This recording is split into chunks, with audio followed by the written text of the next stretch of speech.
Well, hello everybody. Hello, Valhalla's finest. Valhalla finest, I should say. Good evening. It is another fantastic story time evening for us. And what does that mean? That means we get ourselves some more Battletech books this week. Because why not?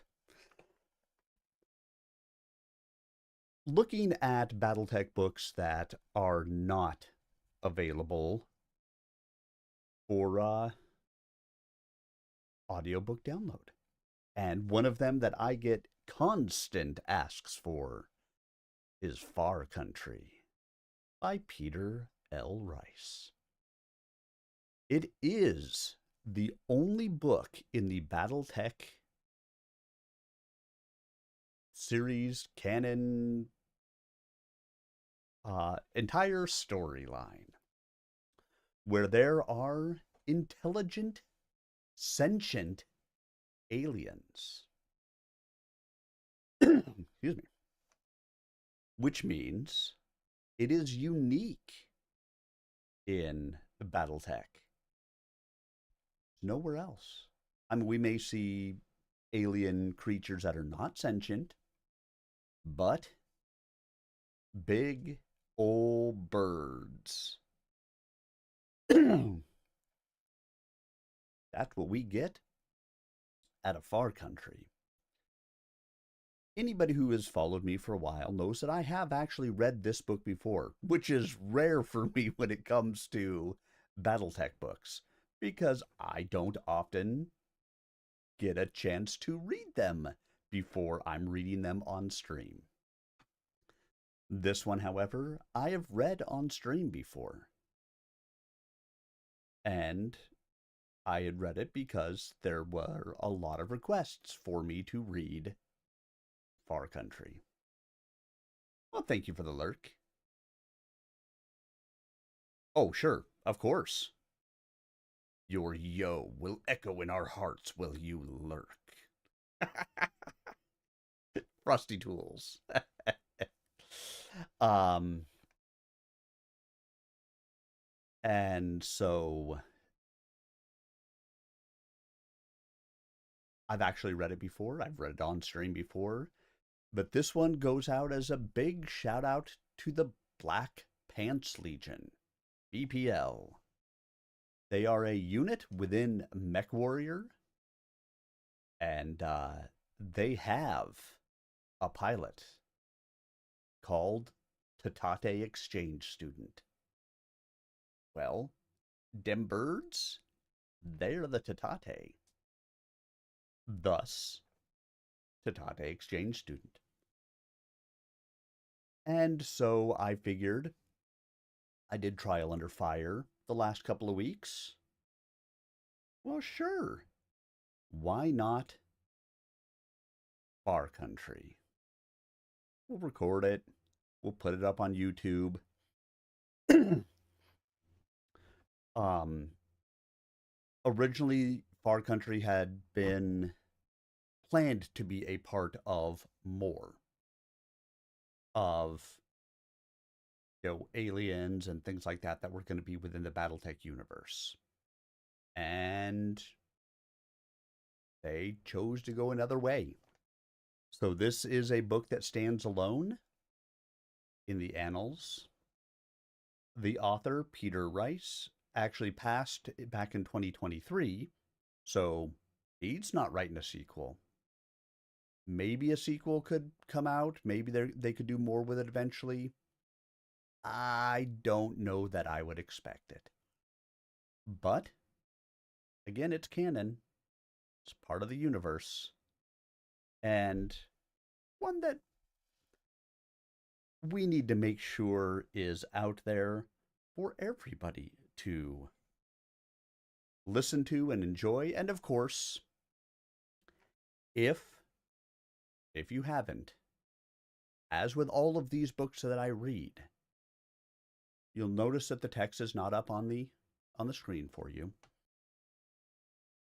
This is the perfect opportunity for you to take advantage of purchasing the book, supporting any of these authors, and of course, supporting me. Going out to the YouTube channel, liking, subscribing, commenting, doing all of those fun things that all those YouTube people ask you to do.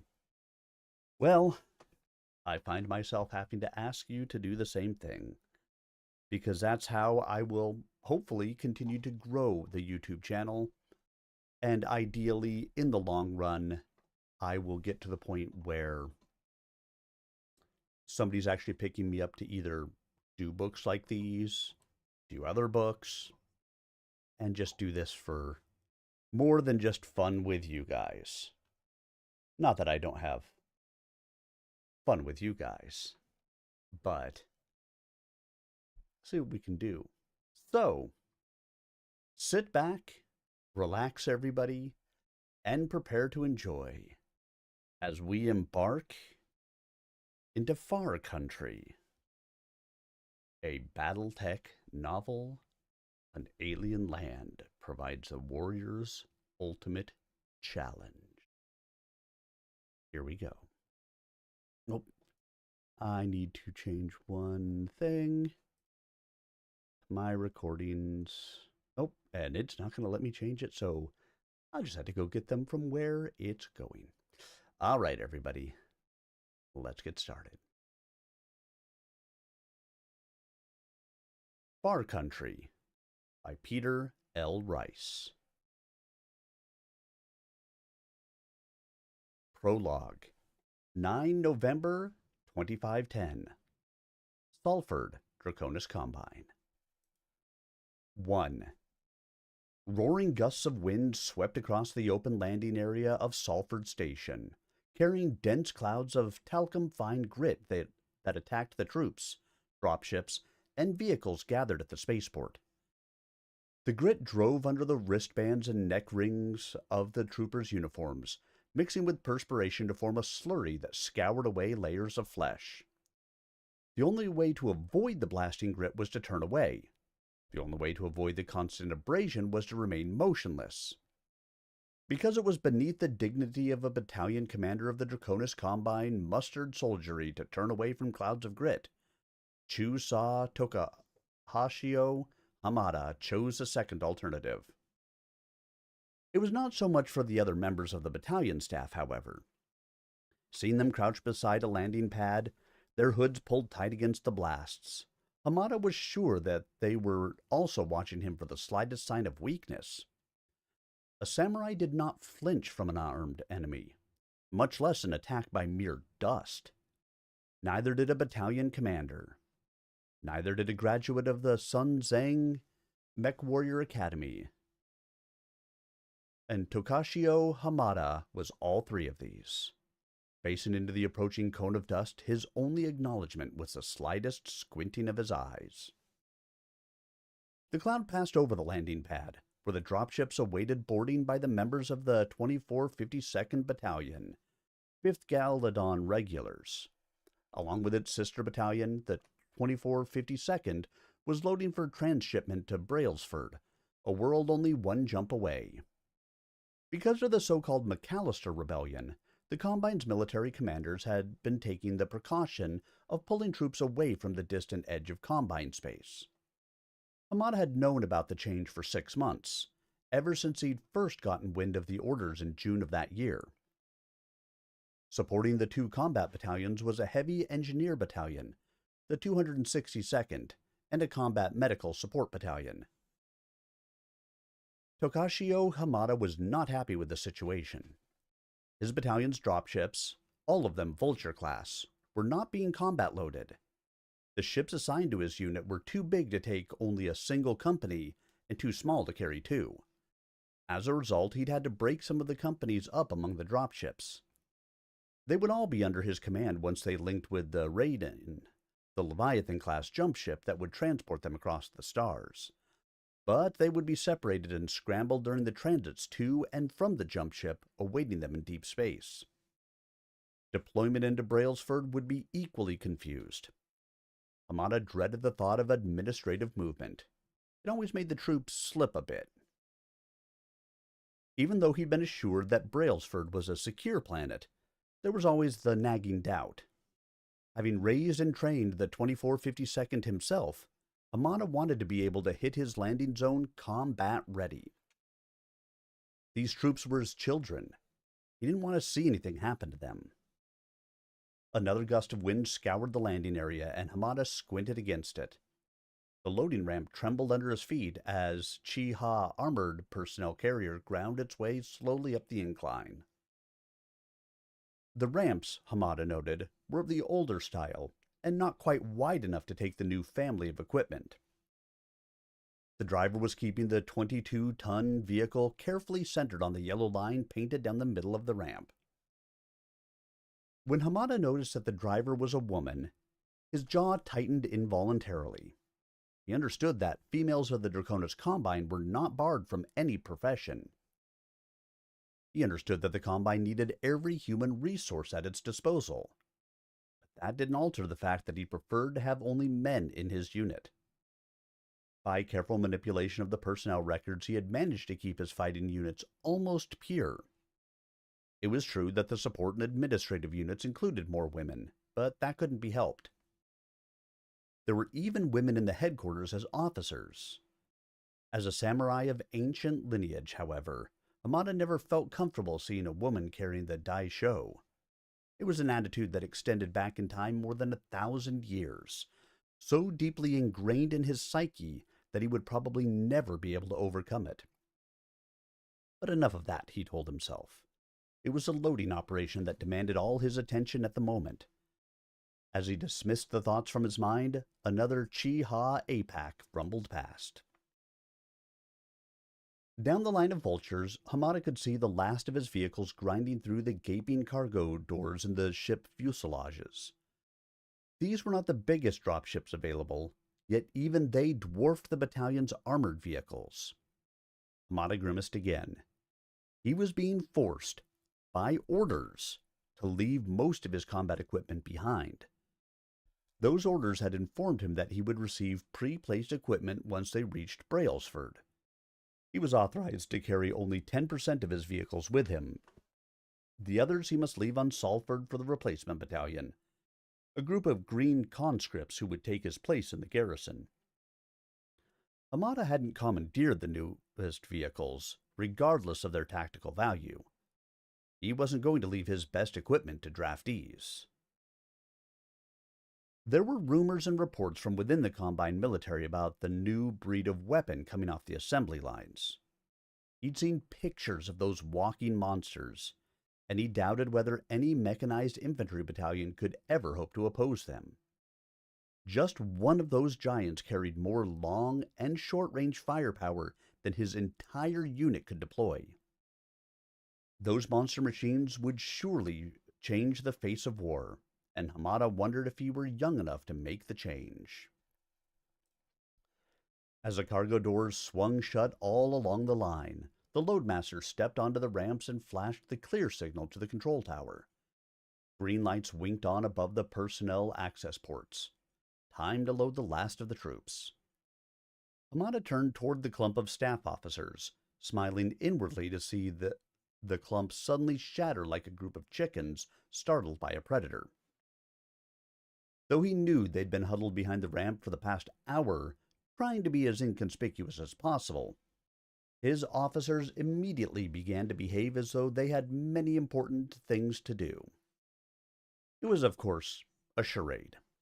The battalion's officers were, for the moment, irrelevant. The civilian crews of the drop ships were in charge of loading and storage, and the troops and equipment would be stowed where they wanted, regardless of anything the battalion staff said. It gave both Commander and his staff a feeling of helplessness, but no one could do anything about it. When the Draconis Combine said that this was how it was to be, then so it was. There was no appeal. Hamada herded the staff together and prodded them onto the dropship Hideyoshi Toyotomi. The Toyotomi held the bulk of headquarters and headquarters company for the 2452nd Battalion. As he too stepped through the personnel door, Hamada was amazed by the size of the ship's interior. The Vulture-class ships were nothing more than huge caravans with tie-down points for the heavy equipment. Between the tie-downs were tiers of pipe rack bunks standing vertically against the outer hull. This ship had obviously been designed to move the maximum number of people and equipment from one point to another. The quarters were Spartan, but the adjutant had made sure the staff got the best of what was available. Hamada had the good fortune to get a single room. All the others had to share with at least one other member of the battalion. At the moment, the loudspeakers in the immense bay were spewing forth a series of commands and information, but the words were lost in the continual echo. Whoever designed the communication system must not have paid any attention to the acoustics of the place. Hamada wasn't worried about it, though. He'd heard it all before and knew the announcement was an alert to take off. He signaled those around him to find seats and buckle in. Takeoff would be abrupt, and anything or person not secured would end up plastered against the aft bulkhead or skewered on some sharp object. The staff scampered to their stations.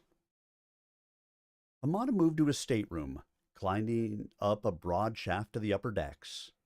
He activated the sliding door to his compartment, walked across to the bunk, and lay down.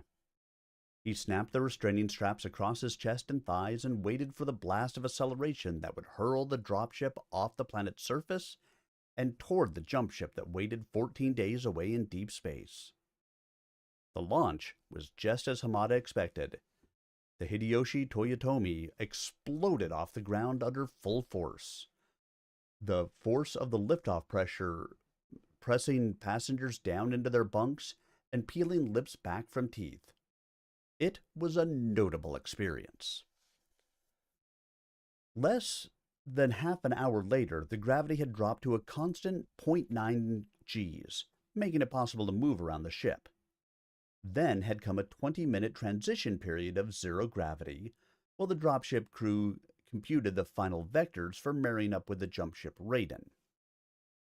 Hamada kept the restraining straps in place until the green gravitational light came on for the second time. Having previously experienced the sensation of weightlessness, he felt no great desire to do so again.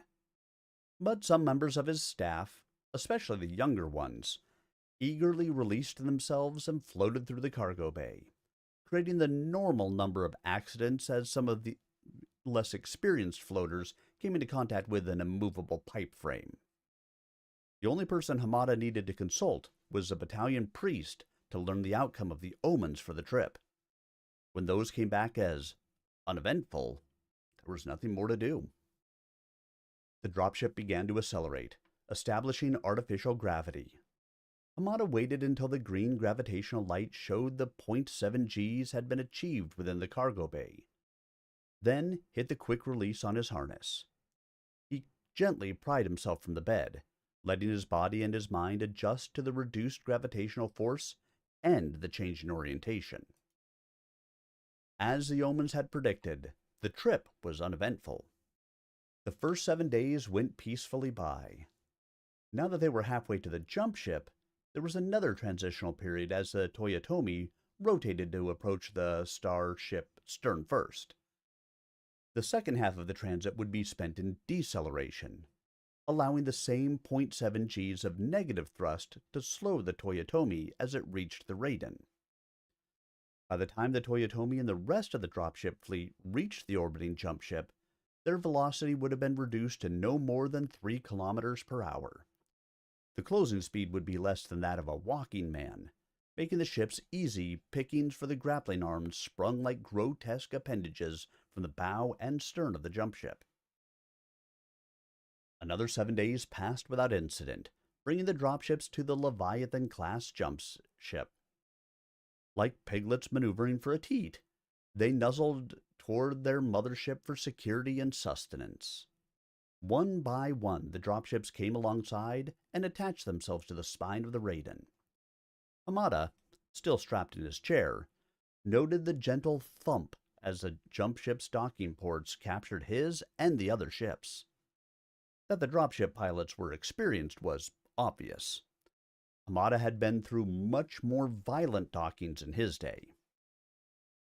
Hamada would have very little time between the dropship's docking and the jump to Brailsford, just enough for a quick inspection of the carriers as they locked on, and possibly also for a brief meeting with the jump ship commander. He had never met Wilson Hartwell, master and commander of the Raiden, but like any other commanding officer in the Draconis Combine, the man was sure to be highly professional. 6 billion years, more or less, before Chusa Tokashio Hamada loaded his battalion onto the dropships and began his voyage to Brailsford, the universe had been born in a cataclysmic explosion. Since that time, it had continued to expand at enormous speed. Man, a resident of the universe for only a very short period, had studied and hypothesized about how all this had happened and what it all meant.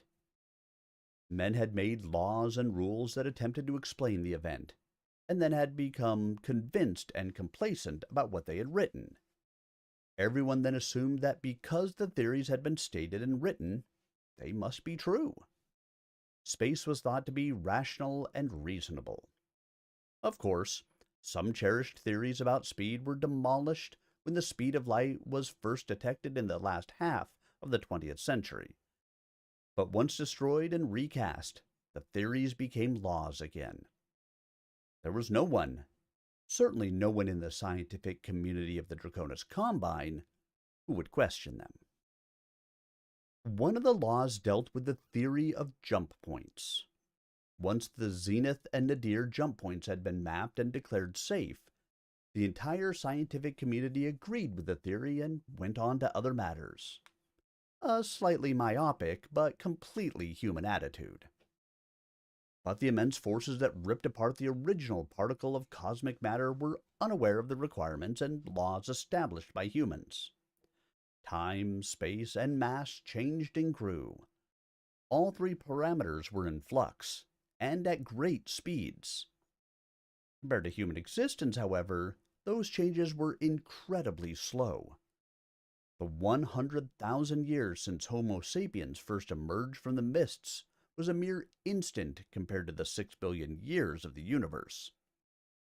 The universe was, in fact, a fractured element, and the rifts and joints between the moving plates drifted across what humans called empty space. One of those cosmic rifts was now drifting through the Salford jump point. Anything encountering the rift would be hurled across great distances as though it were in a sixth dimension. If the object were very lucky, it would survive to find itself lost in an unknown place. Or perhaps if it were unlucky enough to survive, it would find itself in that unknown place. For once there would be no way for the voyagers to return. On the bridge of the Raiden, Master and Commander Wilson Hartwell watched the console as the jump ship approached its exit point. Once transition occurred, there would be no navigational work. All the plotting had been done while the ship hung near their jump point in the Salford system. It was like opening a door and stepping through. You passed from one room to the other, even though the rooms might be 30 light years apart. It was just that simple. The computer did all the navigating and plotting long before jump took place. As long as the jump point was correctly plotted, there was nothing to do but wait. The numbers on the console scrolled downward, rapidly approaching the time distance mark. Then the console registered 0, and the Draconis Combine jump ship Raiden shuddered slightly as it dissolved into the no man's land known as hyperspace.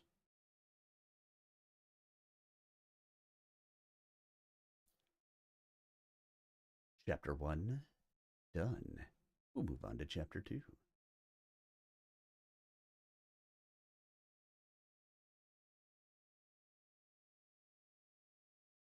I love reading what Frostfuel's in the shadowy corners of Sir Arminius's chat. A figure named Valhalla Finest slipped in with a casual yo before vanishing into the lurk. Moobot played the hard-boiled detective, questioning their silent watch.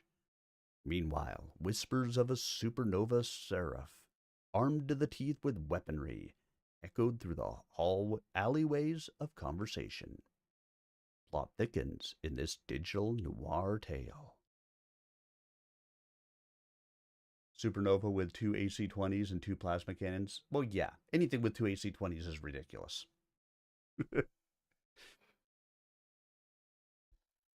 Because that's the way it is. And that's the way it was.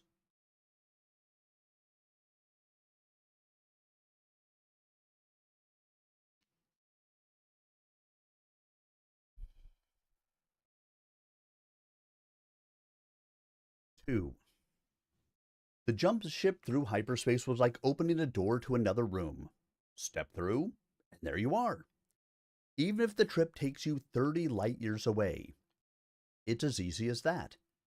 The transition is only a few seconds long, but the human mind is almost incapable of understanding the process or appreciating the time. Hartwell had been through the door so many times that he responded differently to the sensation than those who didn't do it for a living. He braced himself against his command chair and stared at the navigational compute system console. The screen showed a digital, three-dimensional polar coordinate system of their location. Sol, the star around which Terra revolved, was considered the center of the universe, for the chart makers had had to start somewhere. They'd used a plane described by the orbit of Terra as level, with Terra north being up and south being down. After that, it was easy. A vector and a positive or negative number was all that was needed to determine a location in space. With Navstar coordinates and mapping, it was possible to get an accurate reading to within the nearest meter. Not that a jump ship needed such accuracy. Once a jump was authorized, the coordinates of the final destination were plugged into the computer. The last digits would determine the jumping ship's exact exit point. To make the jump, the ship began at a designated point in the gravity well of the system, a point where all forces from the planets and the central star were reduced to absolute zero. With the coordinates of the next point already plotted, the ship rotated until the navigational heading was correct. The transitional authorization code was called up from the computer's memory. The jump ship's Kearney Fushida drive sent a burst of energy plasma from the titanium-germanium alloy in its liquid helium bath to the field initiator. The energy produced the hyperspace field that was further amplified by the KF drive itself, like opening a door and stepping through into another room. Hartwell watched the digital display of current future location. The door opened, the ship stepped through. Then there was a sharp jolt as the threshold was crossed. There wasn't supposed to be a jolt, but it did happen occasionally that something in the doorway could cause an accident. Unfortunately, jump ships had limited meteoric shielding to protect them from such an event. The shudder increased. Hartwell grasped the arms of the command chair to keep from being hurled across the bridge. The navigational officer was not so lucky. He'd been lounging at his station, one leg thrown over the arm of his chair. He'd disregarded the first shudder with veteran aplomb. The second one caught his attention. With the Raiden's bridge at zero gravity, there was nothing to drop into for support. The navigator scrambled for his seat, but the forces were too great and too sudden. Hartwell saw a look of surprise and then fear flash across the navigator's face as the man's body hurled past the command chair. The navigator opened his mouth to scream, but whether it was in fear or a call for help, no one would ever know. Before he could draw a breath into his lungs, the man's body had struck the environmental control console and literally come apart on impact. The upper torso was ripped from the hip girdle and continued to spin away toward the cargo access doors. The legs lodged between the life support and internal security panels. The environmental specialist, 4th Officer Maria Savoyard, had just stepped through the access port from her quarters when the second jolt wrenched the Raiden. Not a seasoned veteran of jumps, She'd taken the first shudder as only a warning. It had not completely prepared her for the second event, but she was much better off than the wise and experienced navigator. By wrapping both arms around the emergency operation and override wheel next to the door, she kept herself from flying completely across the starship's wide bridge. It also saved her in another way. By tripping the emergency override system, she froze the door in the open position. Had she not done so, the airtight door would have slid shut, just as all other doors and ports were doing on the Raiden. With thousands of kilograms per square centimeter behind the doors, there was nothing, certainly nothing human, that could have prevented complete closure. She hung on, gasping for breath. Hartwell had no time to mourn the death of the navigator or to worry about the fate of the environmental specialist. While his body fought the violent bucking of his ship, his mind tried to make sense of what was happening. The master console by his command chair was going wild. The engineering lights that monitored the major functions of the power system flashed a phalanx of emergency red. The navigational and polar coordinate readouts were going crazy. Vector numbers flashed across the screen: 2753, 9829, 0080, 1513.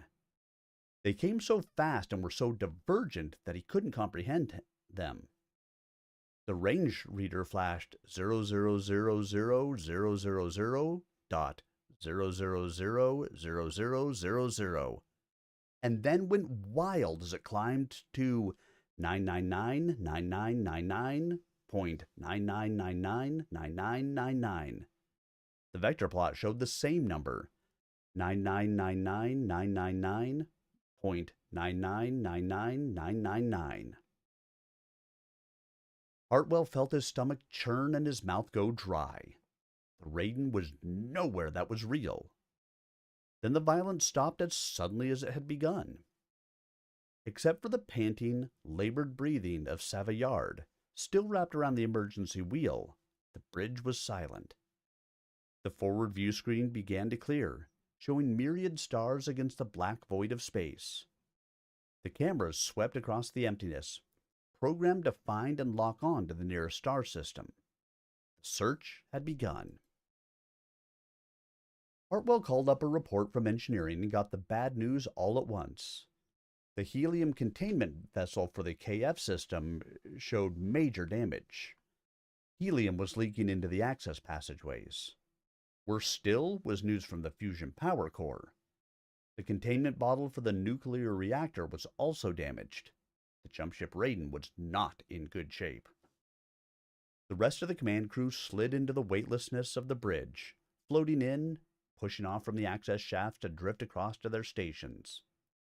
Hartwell, meanwhile, turned to the communication consoles and began to deal with the hysterical dropship captains. Like everything else not weighed down, the hips and trunk of the unfortunate navigator began to float as well, drawn by the eddies and currents created by the movements of the passing command staff. A yeoman quietly corralled the pieces and herded them into a solid waste disposal chute. Savoyard tentatively released her grip on the door control and moved toward her chair. Hartwell silently pointed her to the navigation station. Her regular place at environmental control still showed the stains of the unfortunate navigator. The Raiden would never make another jump. That much was obvious to Hartwell. Both the KF drive power system and the fusion core had been damaged and were leaking containment. In addition, the surge of energy that had been part of the force that had thrown the ship off course had burned out most of the control and communication systems. The pulse continued to attack modules within the ship. The self-diagnostic and automated repair procedures carried the surge with them as they probed the vessel. Each time the crew checked or attempted to repair, the pulse was there to disrupt and destroy. The loss of the internal gyro stabilizers was the final blow. Shortly after exiting from jump, Hartwell made the decision to abandon the Raiden. The only question was how long the ship would remain habitable, and that was dependent on its structural integrity. Hartwell could have extended the Raiden's life by casting off the dropships, but that would have been unconscionable. There was no place for the dropships to go, at least no place known to be safe. For a while at least, the jump ships still had the sensors to locate a planet in whatever system they'd hit. A planet where the humans now huddled in varying levels of panic in their carriers might find haven. The hyperspace transition had also played havoc with the electronics of most of the dropships. Many would be unable to navigate the necessary interstellar distances to a safe haven. They would have to be ferried close to a planet before they could be cast off. This became Hartwell's mission.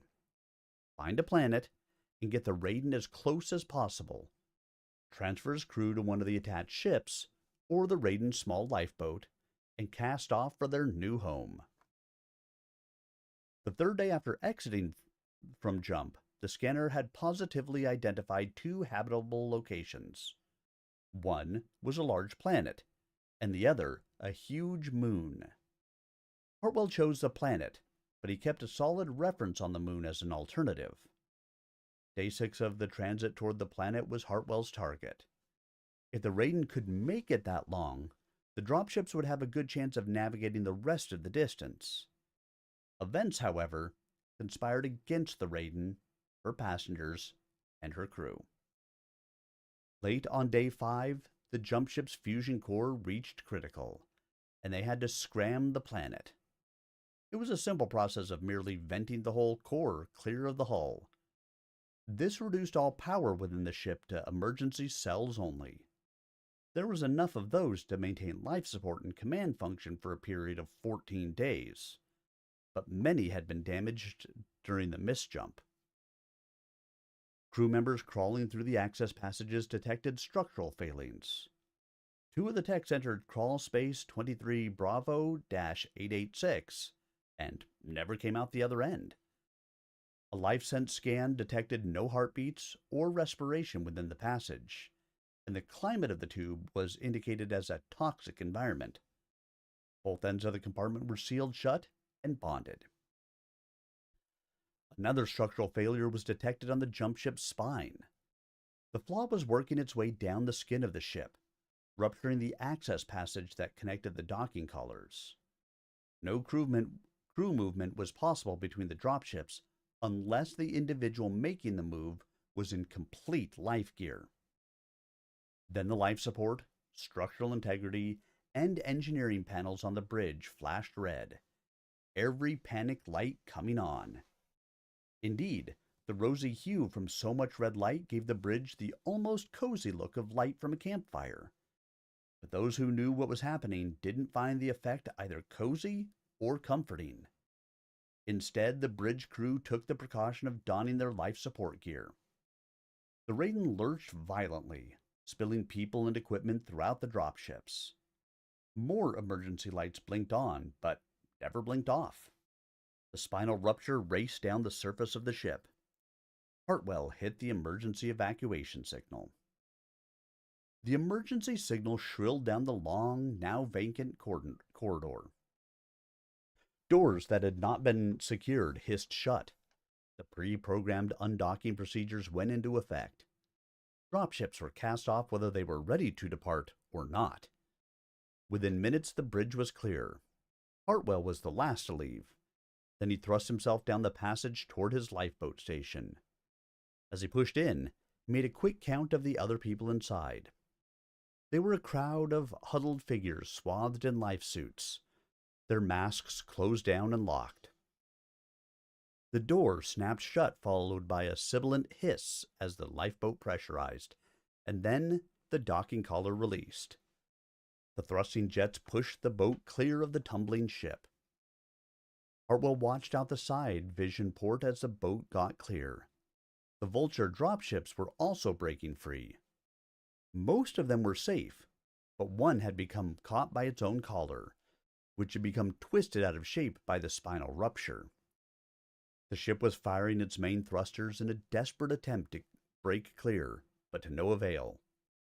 The blast of the jets only drove the ship deeper and deeper into the collar, wrenching the Oculus into a useless wreck. dropship would never get free. Hartwell saw the dropship's frantic thrashing becoming more and more violent, a snared animal trying to break clear of the trap. The force was too much for the skin of the ship. Hartwell saw the first rupture in the fuselage. Tiny at first, it suddenly split down the wing root from there, trailing edge all the way to the cargo door. A cloud of moisture blasted from the hull, instantaneously freezing in the void. Bodies spewed out as well. The dropships began to drop away, headed toward the surface of the planet. The onboard computers had been given the coordinates of the surface, and they would head for that point, even without control by the human crew. The computers might not pick out the best landing zone, but they would get the ship down. Or the ships were clumped together. They would land close enough to be able to support one another on the ground. The other ships fanned out, the side of one of the fleeing vultures brushing the hull of another. Locked together and out of control, they tumbled downward. Hartwell watched them go and hoped that both crews were dead. A 2-day fall, with no chance of survival, was more than he cared to even contemplate. The space around the Raiden cleared of the departing ships. Watching from his lifeboat, the master and commander held his position near his vessel until he saw no further signs of movement. Then he was startled to see the sail used to collect solar energy to fuel the jump ship's KF drive suddenly deployed.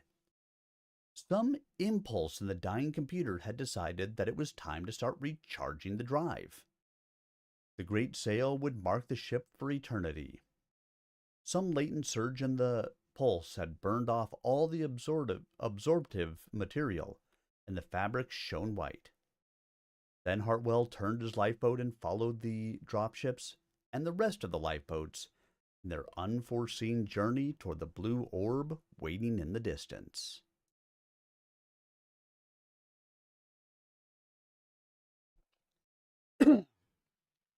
And the prologue is done.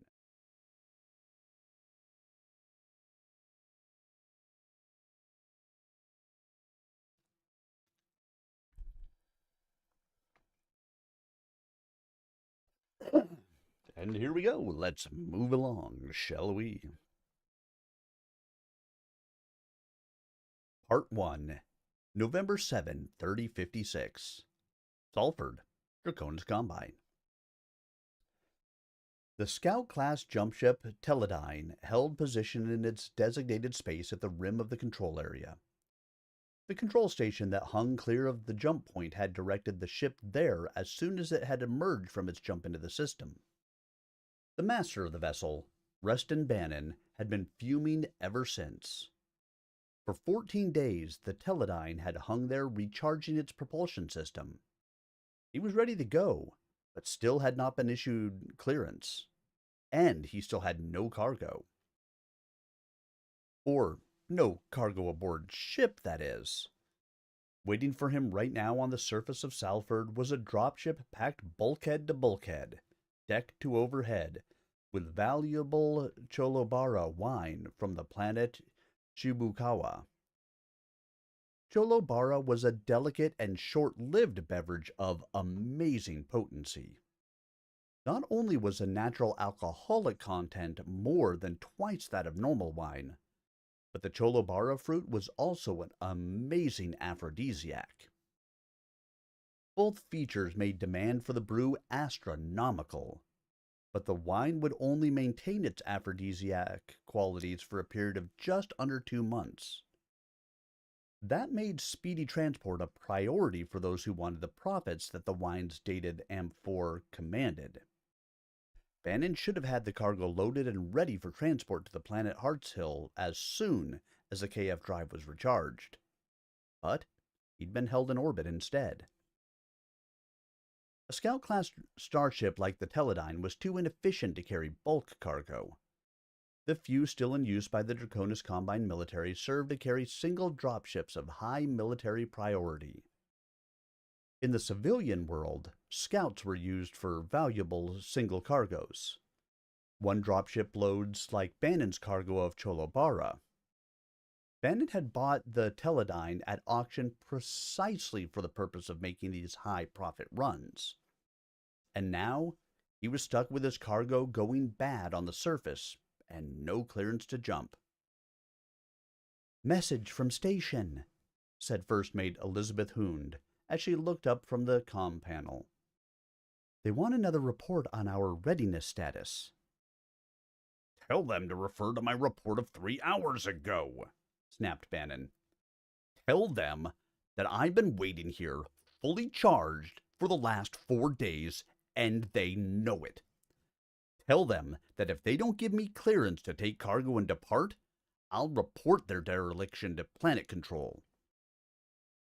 Bannon began to heave himself from his command chair, scattering breadcrumbs that instantly formed a zero-G cloud that floated behind him as he moved.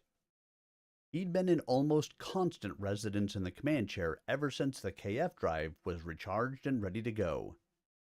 He had a day cabin just off the bridge, but like most ship commanders, he preferred to live on the bridge when he was operational. And when Reston Bannon lived somewhere, he really lived there. He took his meals there, and he slept there. He never moved except for absolute necessities. The remnants of the last 3 meals were splattered across his ample belly. Hoond watched her master and commander, waiting for the spasm of anger to pass. She had served with Bannon for years, and she knew what would happen now. Bannon would froth and fume for a few moments before subsiding again into acquiescence. She watched as the commander made to lift his bulk from his chair, only to sink back immediately. His countenance changed from the flush of anger to pale fear. Had Hoond sent the message as stated, there would have been an equally abrupt reply from the station. The result would probably have been for Bannon to spend another 14 days in orbit. "Just tell them we're ready," he sighed, settling into the command chair once more. "Message sent, sir," noted Hoond, as she turned back to the console. She'd known what the message would be even before Bannon spoke again, and she had keyed in their current status. The message flashed across the 70 kilometers to the station. "They're sending again." First Mate Hoond watched the panel as the messages scrolled across the screen. "Cargo approaching from Salford. We have jump coordinates and clearance to depart. Priority 1. "Priority 1? Why Priority 1? We've been hanging here for days, and now we get a Priority 1 departure order? Why don't those people ever get it right?" Bannon tapped the master control on the arm of the command chair, and the message appeared. He scanned down the text, most of which was administrative garbage concerning account numbers and other administrative. His onboard computers would have a fine time digesting the material, which would of course be turned over to the appropriate bureaus of the Draconis Combine and Comstar. That was how the various great houses kept track of all the ships operating throughout the inner sphere. It was how they could tell if there were any unauthorized expeditions. And if there was one thing the leaders of the Draconis Combine did not like, it was unauthorized visitors to their star systems. Such occurrences could only mean activity by pirates or black marketeers, or worse. At the time Bannon had bought the Teledyne, he had carefully considered the choice between legitimate operations or entering that shadow world of pirate jump points and black market dealings. The profits from illegal trading were enormous, but the risks were equally high. Bannon liked the thought of credits building up in secret accounts, but he didn't like the thought of what the Draconis Combine would do to him if he got caught. The stories of what had happened to others who'd been arrested for such crimes were enough to make a strong man's blood run cold. And Reston Bannon was not a strong man. As he reached the end of the message, his face went purple with rage. "What?" he shouted. "What is this nonsense? Military cargo? I've been given military cargo?"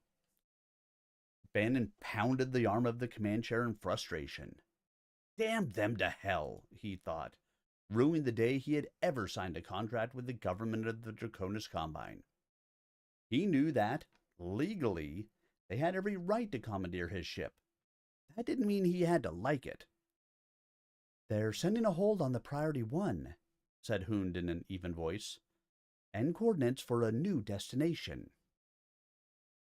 She knew it was no use showing any emotion. Bannon would have enough for both of them. "Looks like they're sending us to the middle of nowhere," she said, almost to herself, then noted that they'd be receiving sealed orders for additional jumps after the first. Reston Bannon burrowed down into the command chair and clamped his jaws shut tight. He would remain that way until the hold on the ship's departure was lifted.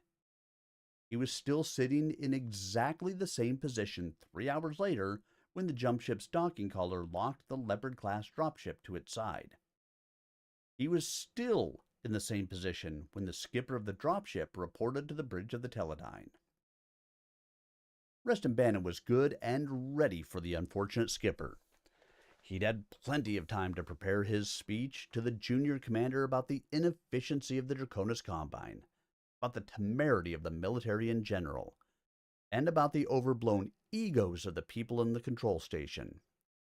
The tirade would be a work of art. It would start abruptly, become soft and mellifluous, then end in a high-pitched scream. It would be a beautiful piece of rhetoric, not giving the battered skipper the least opportunity to interrupt or to answer. Unfortunately, the speech was never given. When Parker Davoud, the dropship captain, floated onto the bridge of the Teledyne, it was with an air calculated to send Bannon over the edge. Following close behind him was the Draconis Combine Show-Saw in full combat gear. The great speech died on Bannon's lips. He was fully capable of chewing out a pilot, but hadn't nearly enough spine to take on a member of the Combine's regular military as well. But then the appearance of the third man onto the bridge almost gave him the courage. Seeing that the man was obviously both a mech pilot and a mercenary, Bannon squirmed in anger. Mech warriors were bad enough with their insufferable arrogance, but mercenaries made Bannon's skin crawl. He bit his lip. "Welcome aboard the Teledyne," he said. "The jump points have been plotted and laid in. We can make the transit at once." "Whatever you say, boss," replied the pilot. "Ready when you are." The comment was casual, not at all the attitude a dropship pilot should have toward a jumpship master. He thumbed toward the Show-Saw. "This here's the man with the say-so. I go with him." "I have noted your ship, Master Bannon," said the Show-Saw. "I am Yubari Takuda of the Draconis Elite Strike Team 6654. I am in command of this mission and in charge of the Vostlands until they arrive at their destination. Please sign an appropriate officer to escort me on an inspection of your ship. Pilot Parker Davoud and Mr. Gaba Vost will remain in the dropship and await my return." Bannon squirmed deeper into his command chair. He could escort Takuda as was proper, but the jumpship master had no intention of showing that much courtesy. He could assign Elizabeth Hund, but she was even more necessary to the bridge than Bannon. The job fell to the third officer on board, even though he was more a warrant officer than a real one. Bannon pressed the comm panel. "Mr. Jacobs to the bridge." He turned to Takuda. "My engineer will escort you while my first officer and I prepare for departure." If Takuda was aware of the insult, he did not show it. "I will be honored by assistance from your fine engineer," he said smoothly. Jacobs appeared on the bridge moments later, still wearing his utility belt and wiping his hands on a rag. He was surprised to see the conclave around Bannon's chair. "Ready when you are, Reston," he said. "What's going on?" "You will escort Show-Saw Takuda through the Teledyne. Show him everything. Take as long as he needs. The Shosa is a desk officer, so there is nothing he does not know. Bannon added a slight sneer to the last comment. "You will be honored by your expertise," said Takuda to Jacobs. "I am sure that our inspection of the ship will be most thorough." He turned again to Bannon. "Many thanks for your hospitality, Commander." Takuda made a slight bow from the waist. 4 hours later, Jacobs reported from engineering that the inspection was complete. At almost the same moment, the space station released the Teledyne from its imprisonment. 4 hours later, Jacobs reported from the inspection was complete. The station released the Teledyne seat, and he gave the command to get the ship going even before Hoon could finish repeating the message. Warning klaxons sounded through the diminutive hull of the jump ship as the thrusters maneuvered the ship toward the hypothetical, mathematical point from which it would make its interstellar jump through hyperspace. The ship steadied for a moment as it rotated onto the correct heading. Then it stepped forward and through the door. The reaction was almost instantaneous. First, a slight shudder as the ship made the transition to KF drive. Then, another more jarring shock. The sensors on the bridge exploded in a shower of sparks. Hoond, crouched over the navigational console, had just enough time to raise her hands to her face to protect her eyes from the surge. Both she and Bannon were strapped into their seats, secure against a possible accident, but even with their restraints, they thrashed about from the impact. As the smoke cleared from the bridge, the foul air drawn swiftly away by the fans of the life support system, warning lights flashed from every station. The automatic crash sirens howled out of control. The overhead lumen panels died as power was diverted to stabilization thrusters. The battle lanterns replaced the departing light with a soft glow. Hoon removed her hands from her face and studied the navigational control. Current speed, 700,000 kilometers, he reported. "What? We can't be going that fast." "Yes, sir, I know that, but that's what's being shown." "Where are we?" "I have no idea. Transferring readouts to your station." Hoon fingered a pressure-activated switch on the arm of her chair. The information was transferred immediately to the sponson-mounted monitor beside Bannon. He saw the numbers glowing serenely from the screen. He saw them, but did not comprehend, could not comprehend, the information they represented. The speed of the Teledyne was as the navigator had reported. The ship was tumbling through space at a velocity of more than 700,000 kilometers per hour. The polar grid coordinate readout was nothing but a series of nines. Bannon stared at the numbers, his mind numb. Commanders of starships did not have to know everything, only where to look in their ship's computer information banks to find the answers. But right now, Bannon lacked enough information even to ask an intelligent question. Indeed, he was afraid to ask anything for fear that the answer would be even more confusing than the information he already possessed. "Sensors report a habitable planet," remarked Hoond. "There's something in orbit around it, something metallic. I'm not sure, but the readings match a deployed jump ship sail. It's bigger than we are." She was scanning the rapidly approaching star and its associated cluster of satellites. She continued to study the monitor, the green glow of the light giving her face a deathly pallor. "We're going too fast. There's no way we can approach it safely.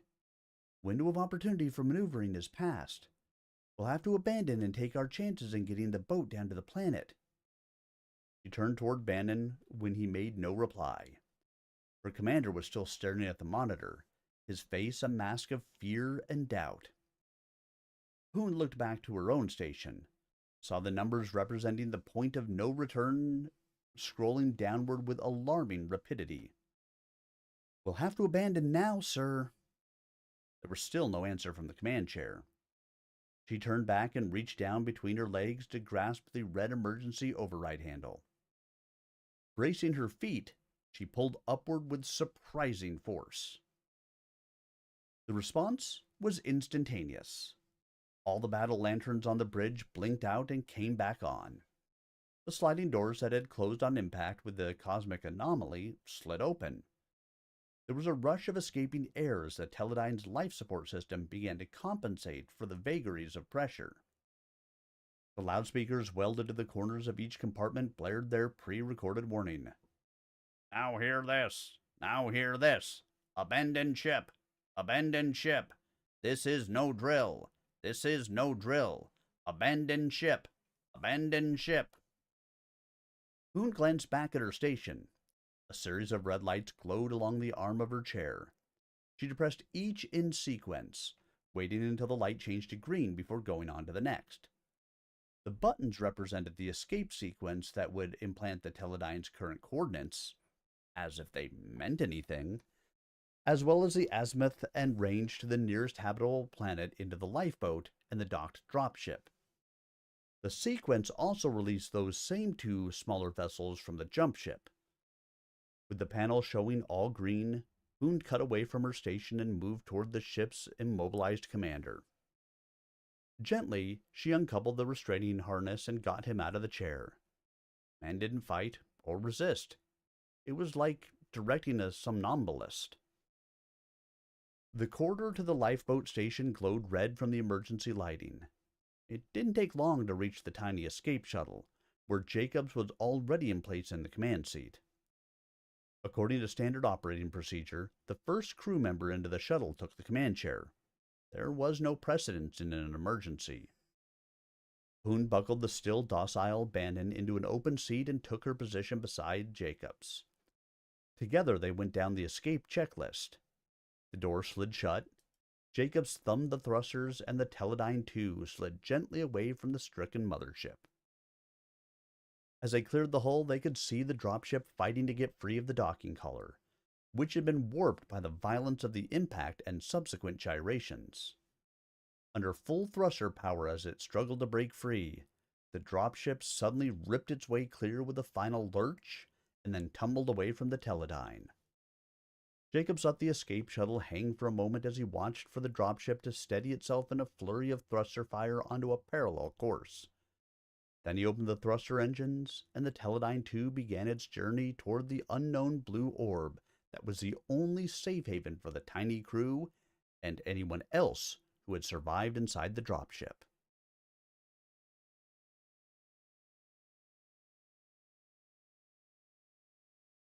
There we go. Next chapter. Done.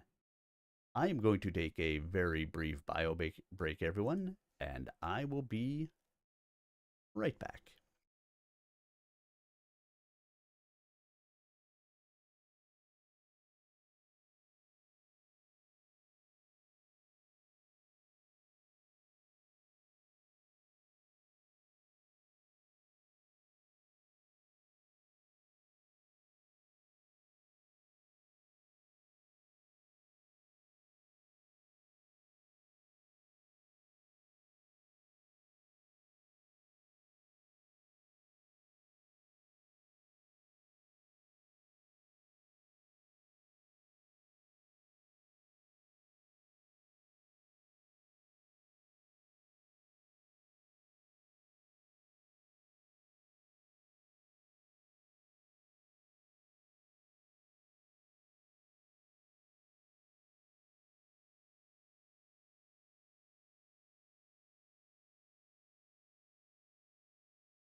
And I have returned. Ah, water, a wonderful thing. even if it does make you have to take all those nice happy breaks. Let's observe Chad in its natural habitat. In the wilds of Twitch, we observe the serene habitat of Sir Arminius, a majestic creature in the Just Chatting ecosystem. Currently, they're engrossed in the literary foraging of Far Country by Peter L. Rice. The chat, a bustling beehive of thoughts and emojis, buzzes with anticipation for the next insightful morsel. Stay tuned as this digital fauna continues its fascinating journey.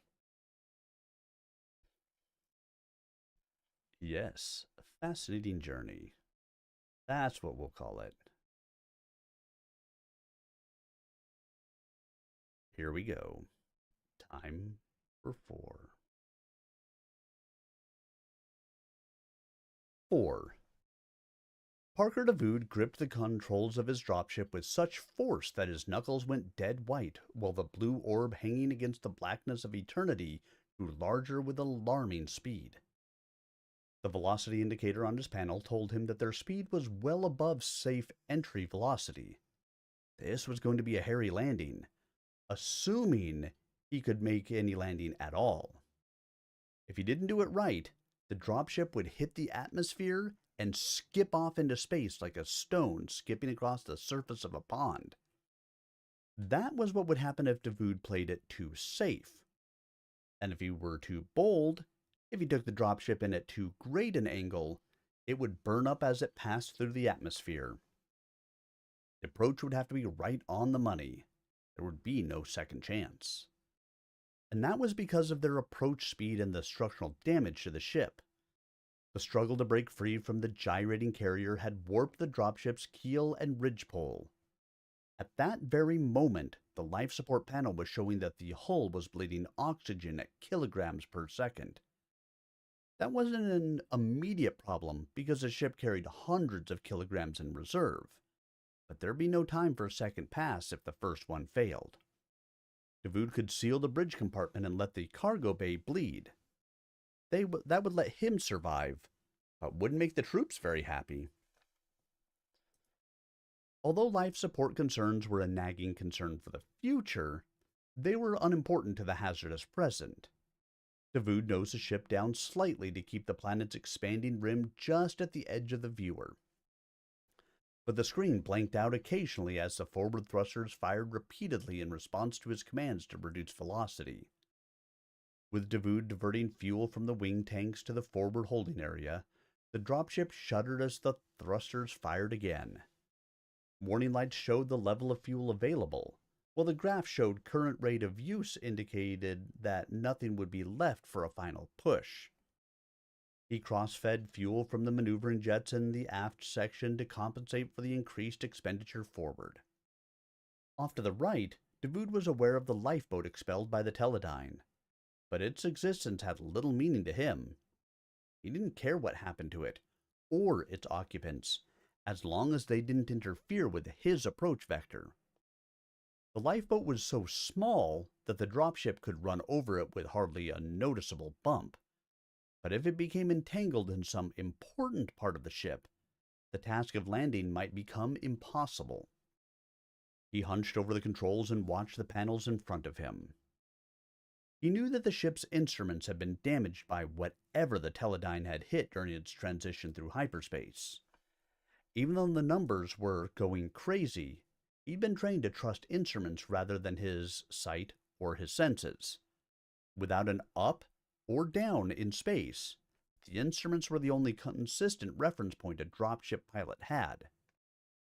Davood winced slightly as a comm panel screen to his right erupted in a shower of sparks, filling the flight deck with the acrid scent of burned insulation and ozone.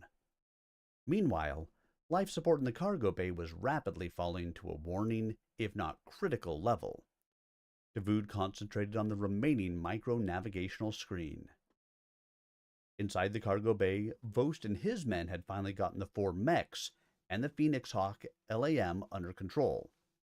They'd managed to secure the 2 Locust mechs against the aft bulkhead, which had held them relatively stable during the pummeling immediately after the misjump. The other two mechs, a Javelin and a Panther, had come partially free from their storage along the bay's lateral perimeter. The Panther's right arm had broken the restraining shackle holding it against the exterior bulkhead, and even the hydraulics had not slowed its thrashing. Vost had had to climb over the scaffolding that composed much of the bay's interior to reach the mech's cockpit, where he'd clapped on his neurohelmet and fired up the machine to get it under control. If not for people being hurled across the bay, that task would have presented few problems. Desk Commander Yubari Takuda had braced himself at the rear of the cargo bay, just outside the door to his stateroom, and snapped on the safety tackles. From there, he could see and direct the members of his 4 desk sections as they wrestled with the hurtling objects. It was an interesting problem. An object in weightlessness was easy to move and control, but that didn't mean the object had no mass, that it was like a balloon. It wasn't. Just because an object was weightless did not deprive it of mass. Even when weightless, a 500-kilogram weapons pack still had the mass of a 500-kilogram weapon pack. With the dropship constantly decelerating, the free objects in the cargo hold were falling toward the front of the ship. They weren't falling very fast, but they still had enough momentum to crush the unwary. Takuda hung in his place in the aperture, snapping orders and warnings into his headset. The desk team members were so well trained that they responded instantly to his curt commands. The mercenary mech pilots and their small technical support team were concentrated on their mechs and any objects that came near them.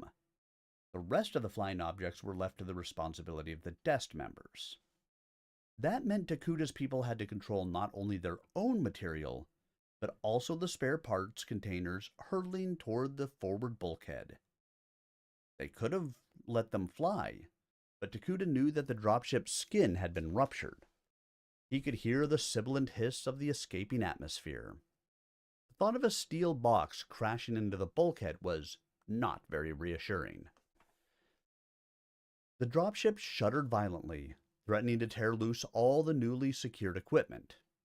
Takuda, at first, felt the strain of the harness against his legs and chest, but the strain began to relax even though the shuddering increased. He was also aware of a growing sensation of heat. Throwing a glance toward the small vision port near the personnel access door, he saw that the ship's exterior had begun to glow with the heat of re-entry. Takuda was not an ostensibly religious man, but he said a short, silent prayer for himself and his team. To die in service to the Draconis Combine was an honorable death, but he knew that he had more to offer than merely becoming an unknown cinder in some unknown and forgotten corner of this galaxy. While these thoughts passed through Takuda's mind, the glow of the ship's outer skin increased, and with it, the heat inside the cargo bay. He saw his Talon Sergeant, Gunso George Pustow, recoil from the side of the dropship as the heat penetrated his insulated combat suit. Takuda's own forehead and back were beginning to perspire. Hot air dried his mouth.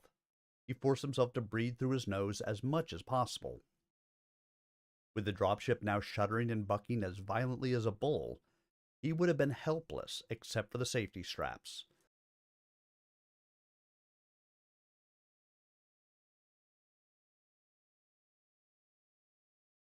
On the bridge of the doomed dropship, Parker Davoud continued to fight the controls. The instruments exploded in sparkling fountains as system after system overloaded, overheated, and died. This was seat of the plants flying now, and Davoud had to strain every muscle to keep the hurling tonnage in a manageable configuration. He could see the approaching ground through the occasional gaps in the glare that swept across the forward view panel. There was no way to choose the best landing site. This would be a one-pass, dead-stick landing. Just above the edge of the panel, he saw an opening in the thick vegetation below. It wasn't nearly big enough to handle the Leopard-class dropship, but it was the only one in sight. Davoud pulled back hard on the control column, at the same time yawing the ship right and left to help bleed off speed. With every fiber in his body concentrated on getting the ship to the ground as close to one piece as possible, Davoud temporarily stopped breathing. There was simply no energy left for it. His heart may have stopped as well, but his brain, his arms, his legs, and his hands did not. As the dropship careened over the rooftops, the treetops, the lofty branches whipping against the underside of the fuselage, her captain extended the control flaps and began his landing flare. The nose of the dropship rose, speed and lift vanished. The nose dropped for the last time, and pilot Parker Davoud watched as the trees at the end of the grassy area rushed toward him. Then the belly of the ship struck the soft ground, and the ship plowed in. The nose buried itself for an instant, threatening to flip the ship over on its back. Then the lifting body shape took control, and the nose came horizontal, cutting a furrow in the ground and into the trees. It came to a stop. Davoud looked around the steaming cockpit. Smoke hung thickly in the small space, and there was an occasional eruption of sparks, as if one of the dying instruments were protesting this abrupt landing. Looking up at the checklist printed on the overhead above his seat, he began to go systematically down through the landing and shutdown procedure, reading aloud the command and then carrying out the order. It was becoming superfluous, but it had been done so many times that it was unthinkable not to do it now. The checklist complete, Davoud unsnapped the quick release on his harness and stood up. Only then did he realize how tense he'd been. His knees buckled under his weight, and he fell heavily against the master panel control. In the rear of the smoldering dropship, the personnel access doors had opened in response to Davoud's checklist procedure. Pouring through them were the desk members, their weapons locked, loaded, and ready. This was an alien planet, or what could be an alien planet, and they were going to be ready for anything. As they dropped to the ground, the team quickly spread out, 20 meters apart, taking up a fighting stance. Silence. Not a bird, not an animal, not a person, not a bug. Nothing. Silence. Then a terrible, rushing, thundering whirlwind. The desk commandos dropped to the ground and turned to face this unknown and unexpected attack. In a blaze of light, an object crashed through the tops of the trees whence they had come, and plowed into the ground along the same path they had just followed. It burrowed through the ground, expelling great clods of dirt and sod as it burrowed, ever closer to the dropship. It stopped a scant 100 meters short of the ship, a smoking tower of dirt, roots, and small trees. Takuda felt his heart pounding in his chest. Then suddenly he began to laugh. The monster that had attacked him from behind was the lifeboat of the Teledyne. He walked toward the fuming pile and was mildly surprised when he saw a figure emerge from the steam. He recognized Mark Jacobs, the dropship's chief engineer. Behind him came the navigator, Elizabeth Hund, supporting the Teledyne's master and commander on her arm. They were a bedraggled trio, and Takuda thought they looked worse than he did. At least, so he hoped. Takuda assumed command. While in space, he deferred to either Davoud or Bannon, but with solid ground now under their feet, he was the one in charge. The first priority was to organize some mercenaries and other survivors into salvage crews and to care for any wounded.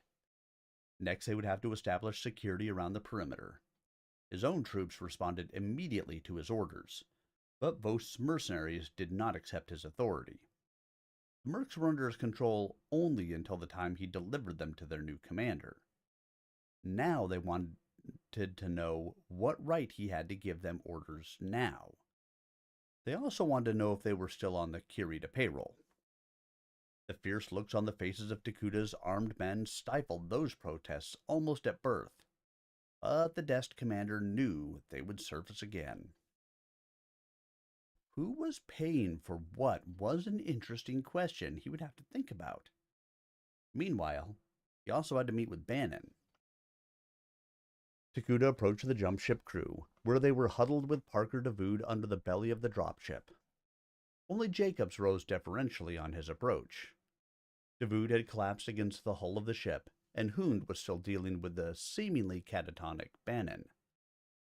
Takuda came to a halt at Bannon's feet. "Where are we?" he asked, more abruptly than he would have liked, but seeing no reason to dance around the subject. Bannon raised his head and stared through the desk commander. "Where are we?" Takuda repeated harshly. "Where? Where?" fumbled Bannon. "We could be anywhere. My instruments are all fried. They didn't tell me anything." He shrugged and then waved helplessly toward the silent forest beyond. "We're not anywhere that's real, that's for sure. For all I know, we could be in one of those parallel universes the futurists are always inventing out of their warped imaginations." "Same's true of my instruments," put in Davood. He reached up and patted the wrinkled metal of the cooling dropship. "I don't know where we are either, but wherever it is, one thing's for sure. It's forever."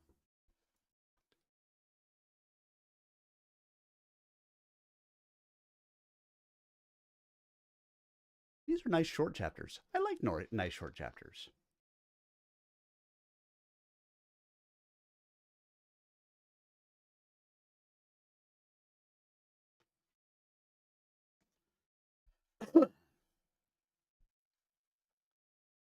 All right, let's get into the next one, shall we?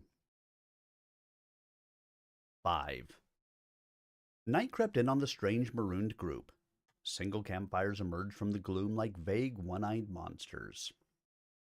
Chewing silently on some emergency rations, Takuda sat alone by his own fire. Then he looked up at the unfamiliar sky and realized that it had only been a few hours since he'd completed his inspection of the Teledyne back at Salford, confident that he was heading toward a known destination in a known universe. Now, he was somewhere else, had not the faintest idea where. His universe, his known, concrete, real universe, had disappeared in a single jolt. He was a man with no past, only a present and an unknown future, if he had any future at all. Dawn came, and Shosa Yubari Takuda shook himself and stretched his legs. During a near sleepless night, he had struggled with the question of whether they should even go on any longer, but his very soul rebelled at the question. Of course they should go on. Of course he should go on. Seppuku was an honorable end for a warrior, but it was not acceptable as an escape from responsibility. And Takuda was now responsible for the lives of the 12 members of his Draconis elite strike team, as well as those of the 11 mercenaries and the 4 crew members of the dropship and jump ship. All told, 27 people who would have to learn to live out their lives in harmony. Takuda made a quick mental review of his own team. The headquarters included himself, his aide, Socho Saitan Yura, and Gunso George Busteau. They had been with him for years and would follow his orders to the death. Under normal circumstances, so would the whole team, but Takuda thought their present situation could hardly be classified as normal. The 3 operational sections of the team were all headed by Gunso Talon sergeants of considerable experience. Sean Arsenault, leader of the first section, spent slightly too much time worrying about his appearance, but he was unflappable and cheerful. Emmerdine Knight, the second section leader, was intelligent and introspective. He would have and should have been an officer, the type of man who had showed quiet leadership by example. He was another one who would take all things as they came. Ariake Sene led the weapons team. She was as upright as any commander could wish, but had a tendency to be hidebound on questions of religion. She had no sense of humor, and except in matters military, had no use for night. The mercenaries Takuta knew less well. He'd had direct contact only with Garber Vost, their leader, and the man was everything Takuta most despised in life.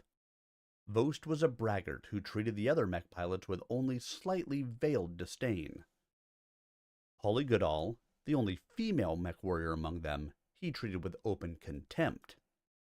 Why she had joined the mercenary unit was a mystery, but Takuta knew that mech warriors, particularly the mercenary variety, were a breed unto themselves. Of the technicians who served the merc unit, Takuta knew only that they were 6 in number, half of them female. All seemed to pay the mercenary leaders special attention. The ship crews were another unknown. Parker DeVood, the dropship pilot, was certainly a professional of the highest order. To be able to land his ship with virtually no controls, and then to keep it from breaking up on impact, was evidence enough. That he was slightly causal with command structure was understandable. Dropship pilots were like that, casual. Bannon, the master and commander of the jump ship, rated much lower. The man had fallen apart during the crisis, and Takuta could expect little of him now. The navigator and engineer of the jump ship were better, but they were ciphers as far as what they could contribute to the future. The divergent group would have to work together to survive. It was certainly not the group Takuta would have chosen if he'd had the choice, but they were what fate had handed him. He rose to his feet and surveyed the area. The various camping areas reflected the attitudes of the members. The desk areas were almost invisible among the grass and bushes that dotted the open area. Takuta was sure the weapons of each section were unlimbered and deployed. The mercenary camp, on the other hand, was a hive of activity, completely visible to inspection by any alien who might be hiding in the distant trees. The pilot group had not moved from under the crumpled wing of the dropship. As Vost left the mercenary camp and came toward Takuta, the Shosaw felt rather than saw Yura and Busteau of the headquarters section approaching from his rear.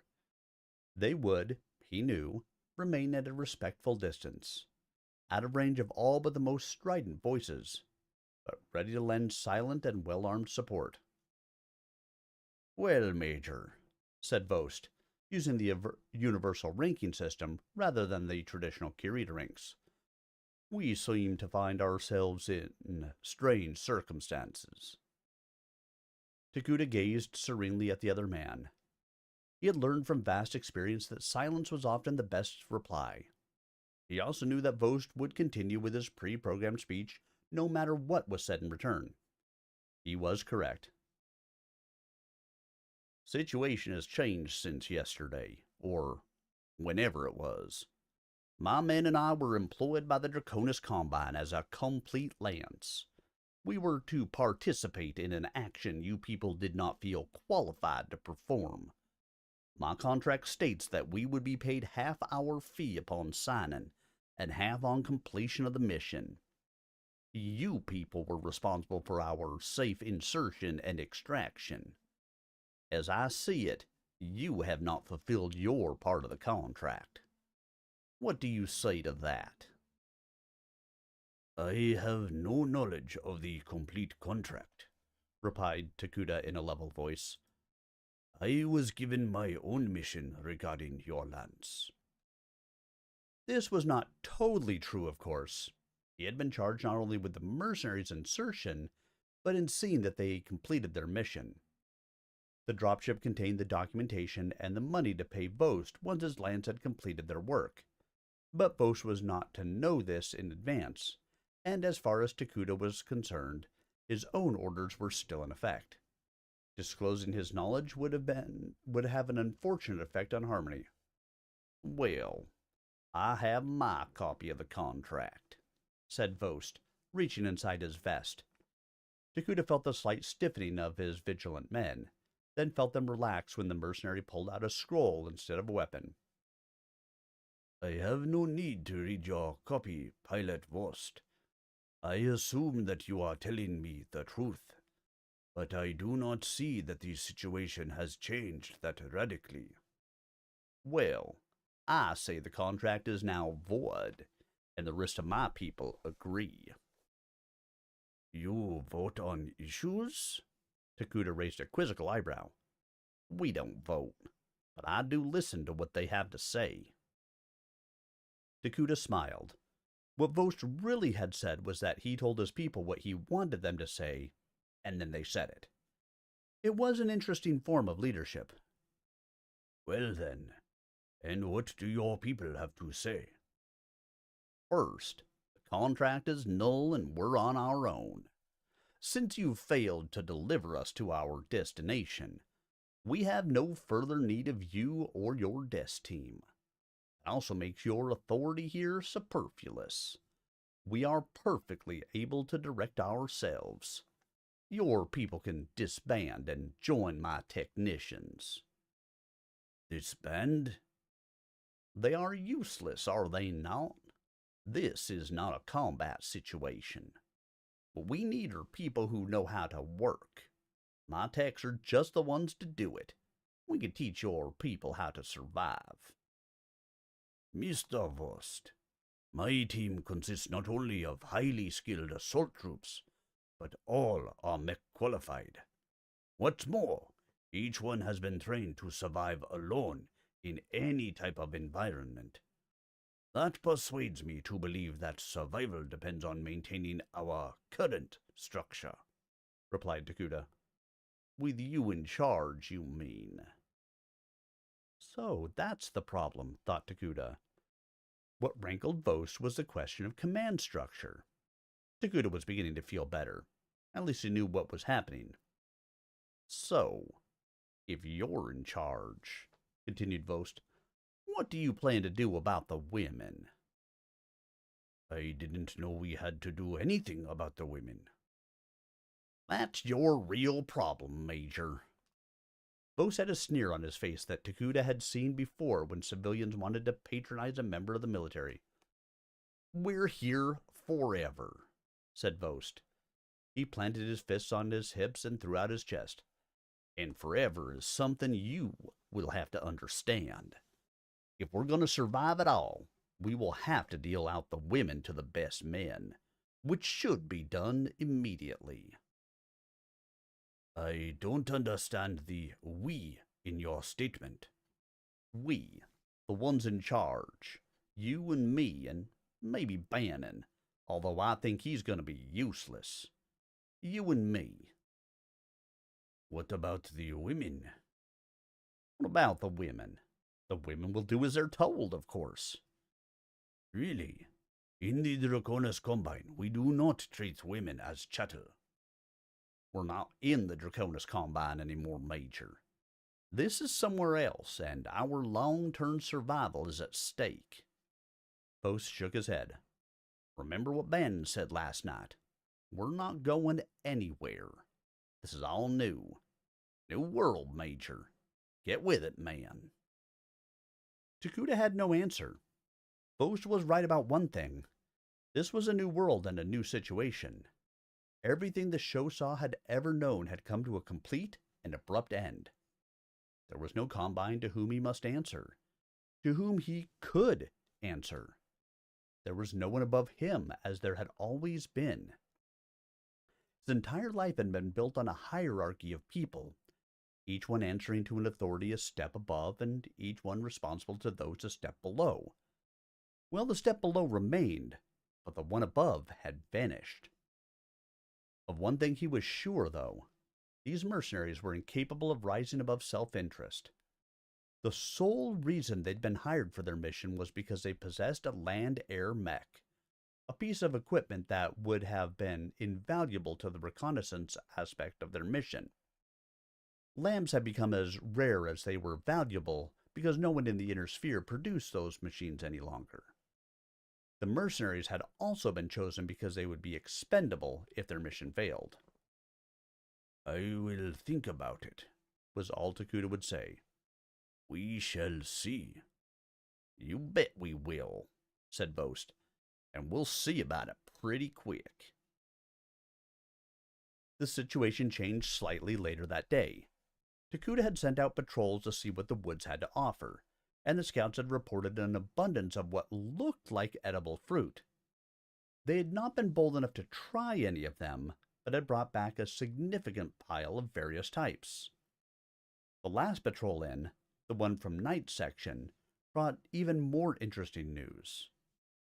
Knight reported that Horg and Holland, the two members of his section who had gone into the woods, had made contact with a large animal.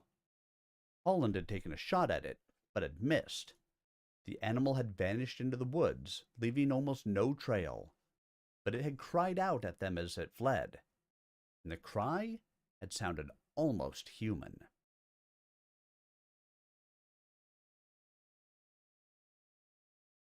And we'll start into 6 here in a moment. What do you guys think? Southern accents for those guys sound about right? They're mercenaries, and I believe that may be an appropriate accent for them. And then, of course, you have the Draconis Combine, which always has this type of an accent. Unless I go with Russian as a part of it as well. Because I have always included the Russians and the Japanese in the Draconis Combine. And then the jump ship people have no accent. Well, they have my accent, whatever my accent is. Sounds good, right?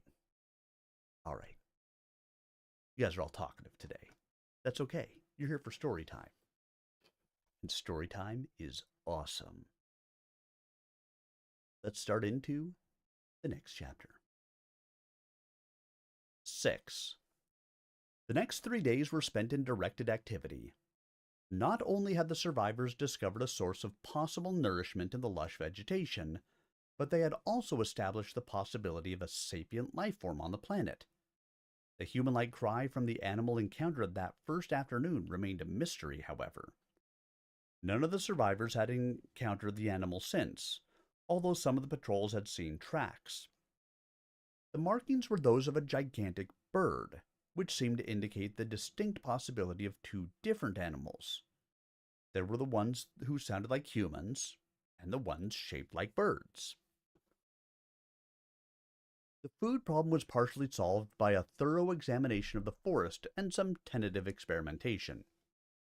The examination revealed that some of the fruits had been partially eaten.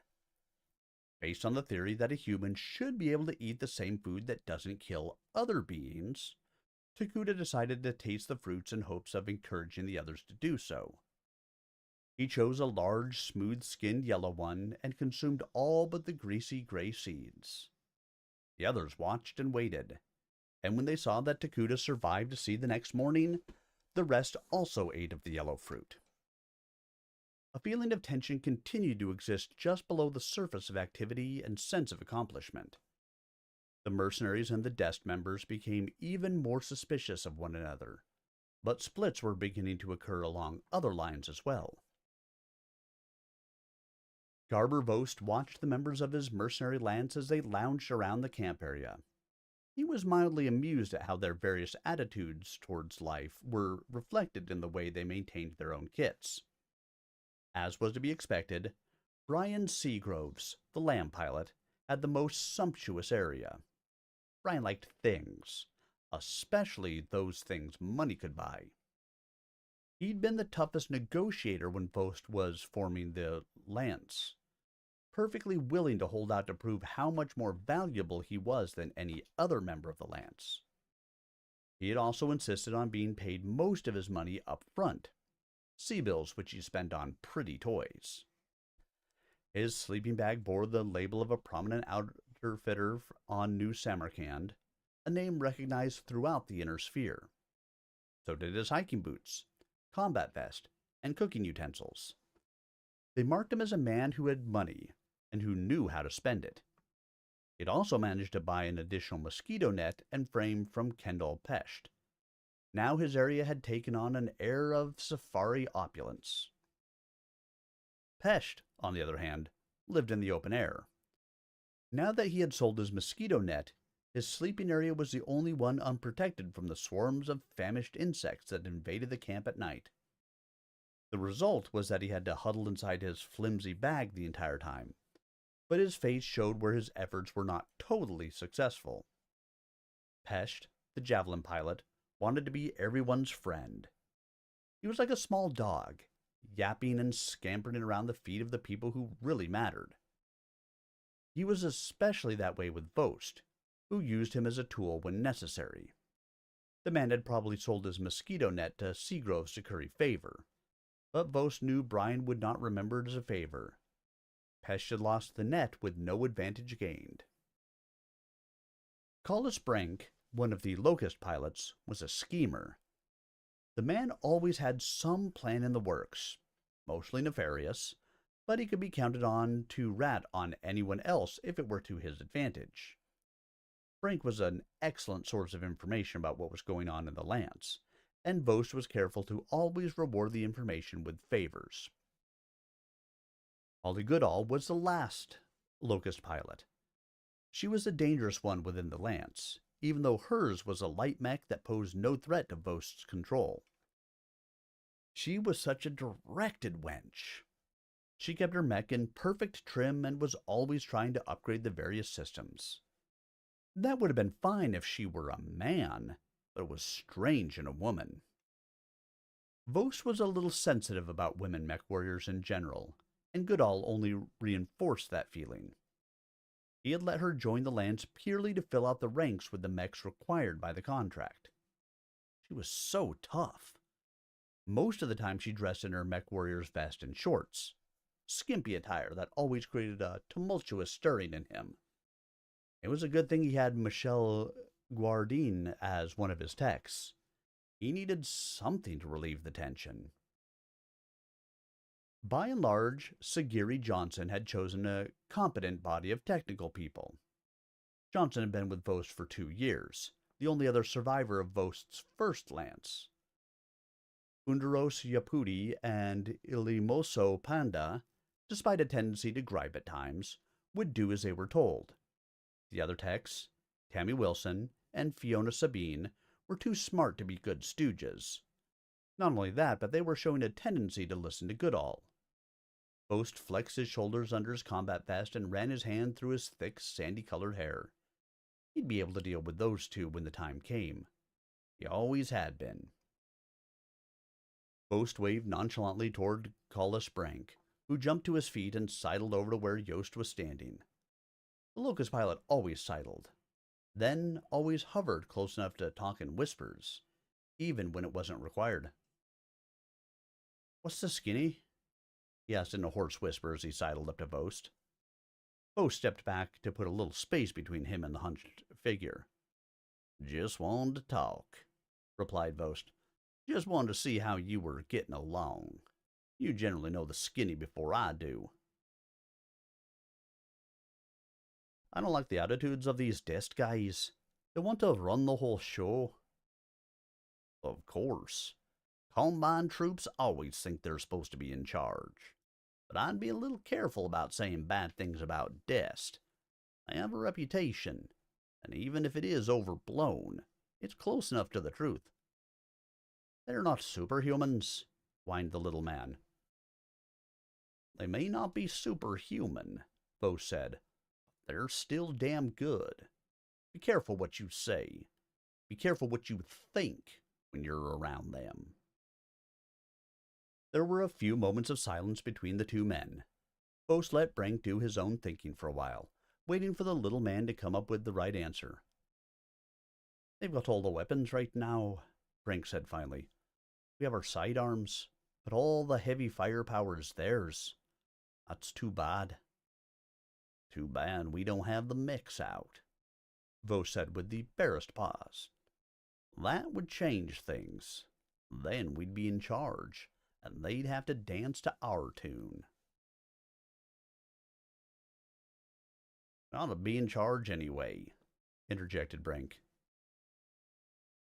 They don't really have anything to do now. There's no one around to fight. That's not what they'd say. Who knows if this bit about human-like aliens and giant birds in the forest isn't designed to scare us and make them important?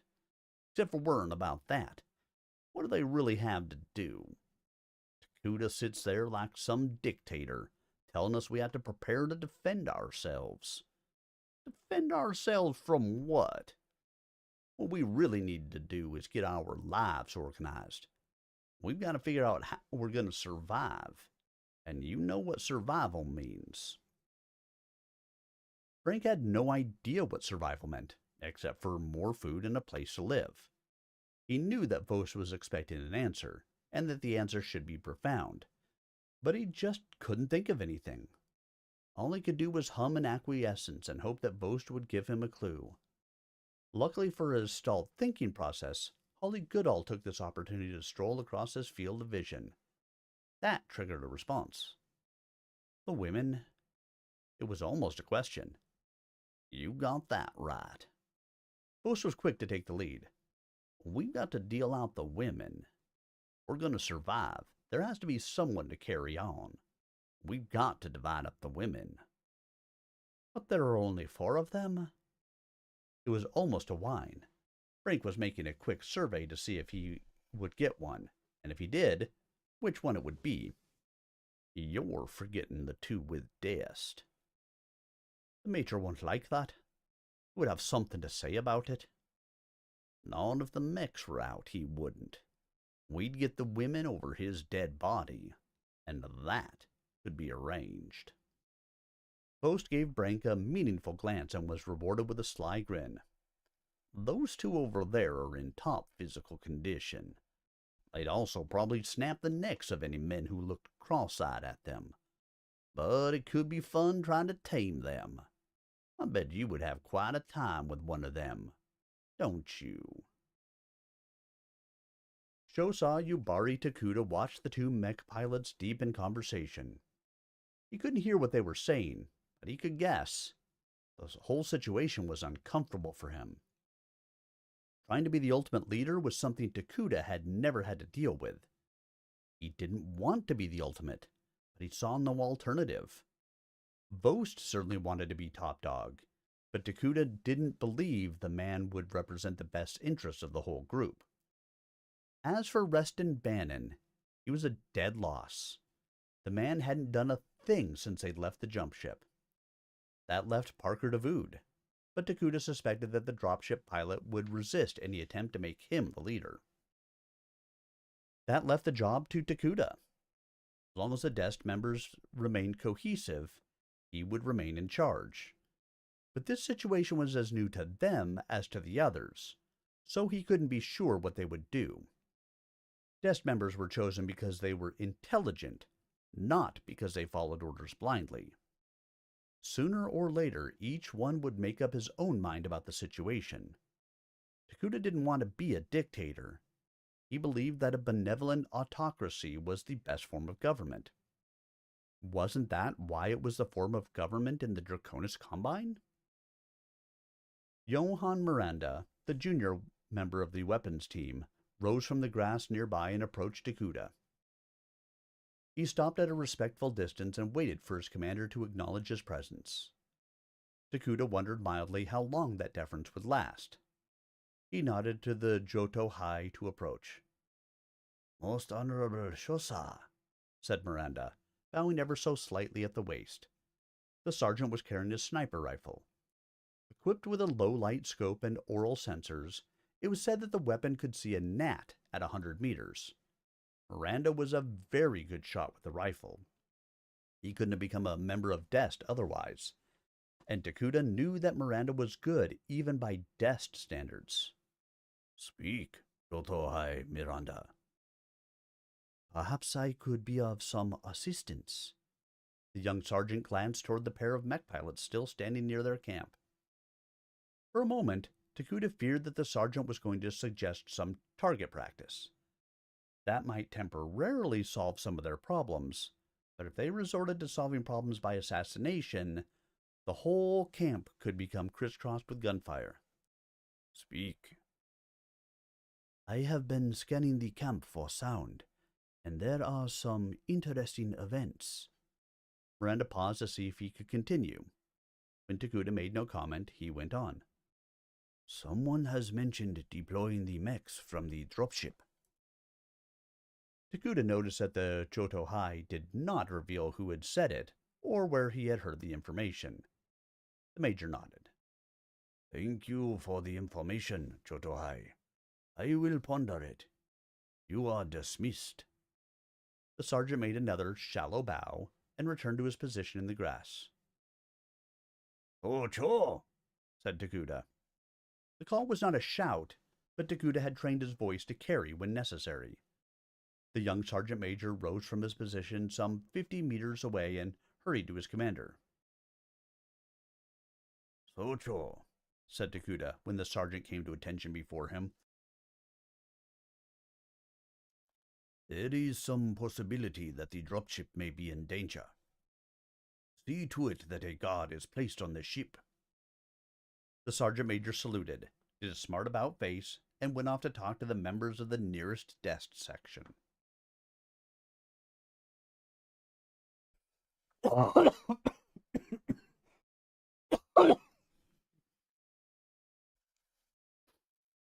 Oh, more water.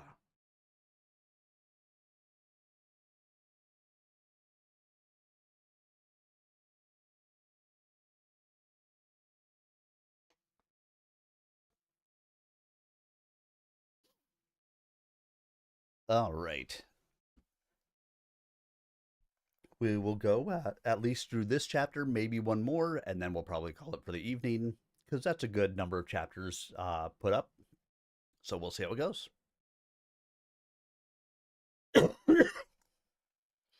All right. Here we go. 7. The lush, dripping, pungent growth hung silent and threatening in the still air. Each step by the members of the patrol sank deeply into the ground, leaving indentations that slowly filled with dark water. It was like moving in a soundproof room. Beyond their limited field of vision came soft, plopping sounds like the sound of fat, gray-green slugs dropping onto a wet sponge. Choto Hai Andy Holland, the point of the patrol, made herself stop thinking about what might be making the sound so she could deal with what she could see. Behind her, she felt rather than saw the other members of the patrol. Directly behind her was Gunso Emerdine Knight, the section and patrol leader. Behind him was Go Cho Swollen Horg. Holland was the lowest-ranking member of the patrol, but that was not what had made her the point. All three rotated through the position, each one taking the duty for no more than 20 minutes at a time.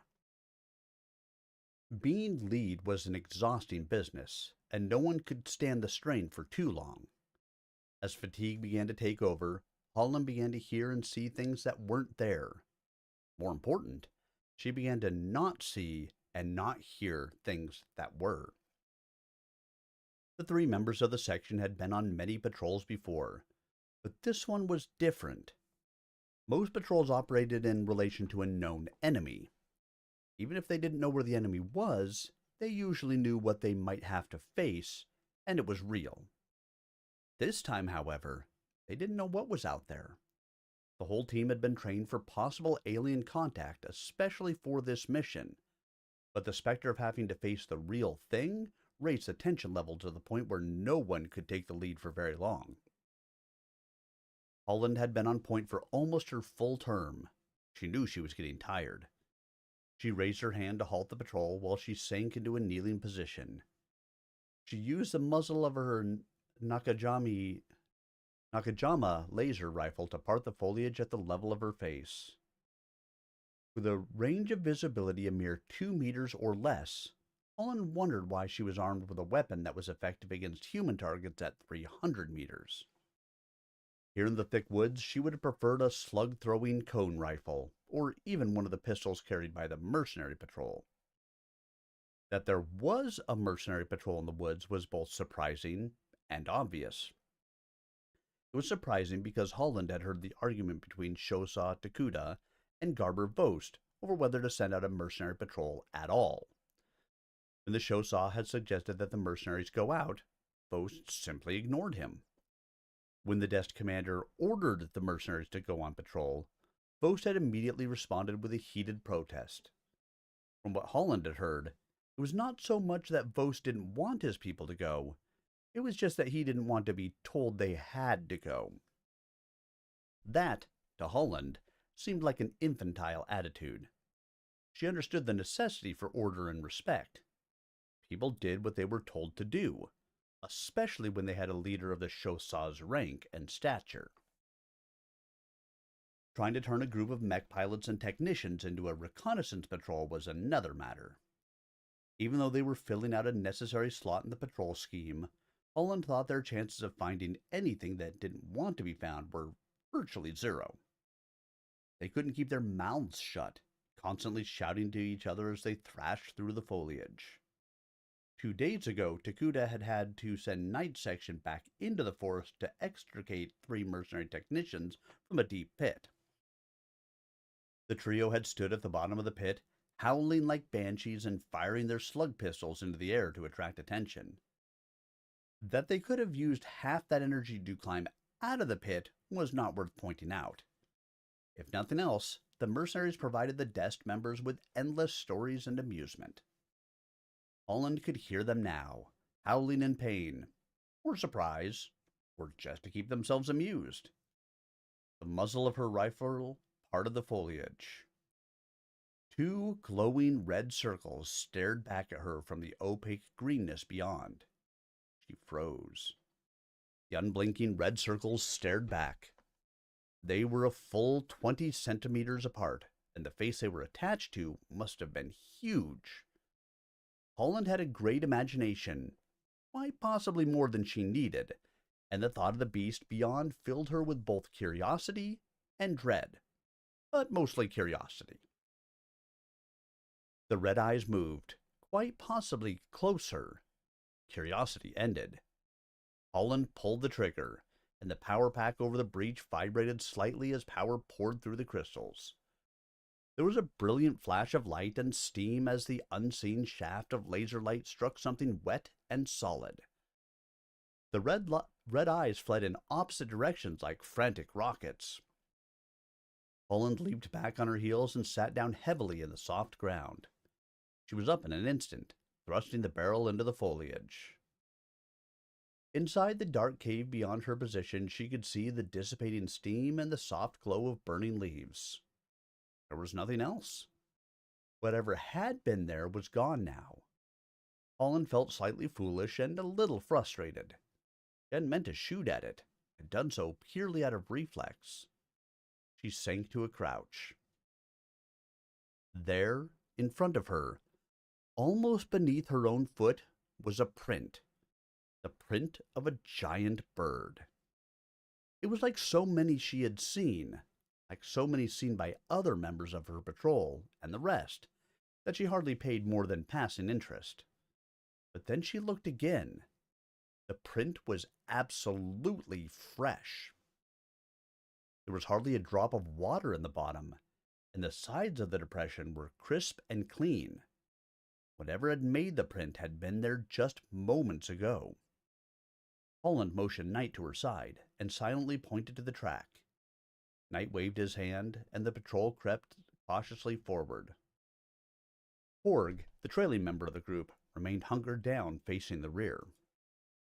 Every muscle tense, her eyes straining to pierce the foliated darkness, her ears discriminating among all the sounds in the forest, Holland moved with glacial slowness. Everything seemed strange and forbidding. Not knowing whether it was menace or hospitality to the front of her, it paid to be careful. Another track, and another, and another, each as fresh or fresher than the last. She rose to move, her eyes searching far ahead, but she got no further. Knight's hand came down firmly on her shoulder, rendering her motionless. He pulled back gently, replacing her foot in its previous track. Knight had been watching the ground rather than the foliage. Now he leaned forward and pointed with the muzzle of his rifle. There, just discernible in the forest duff, was a thin line of different ground cover.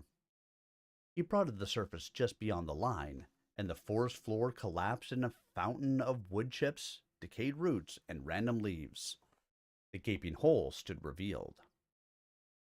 Andy Holland waited until she had her heart under control, then looked into what could have been her new home.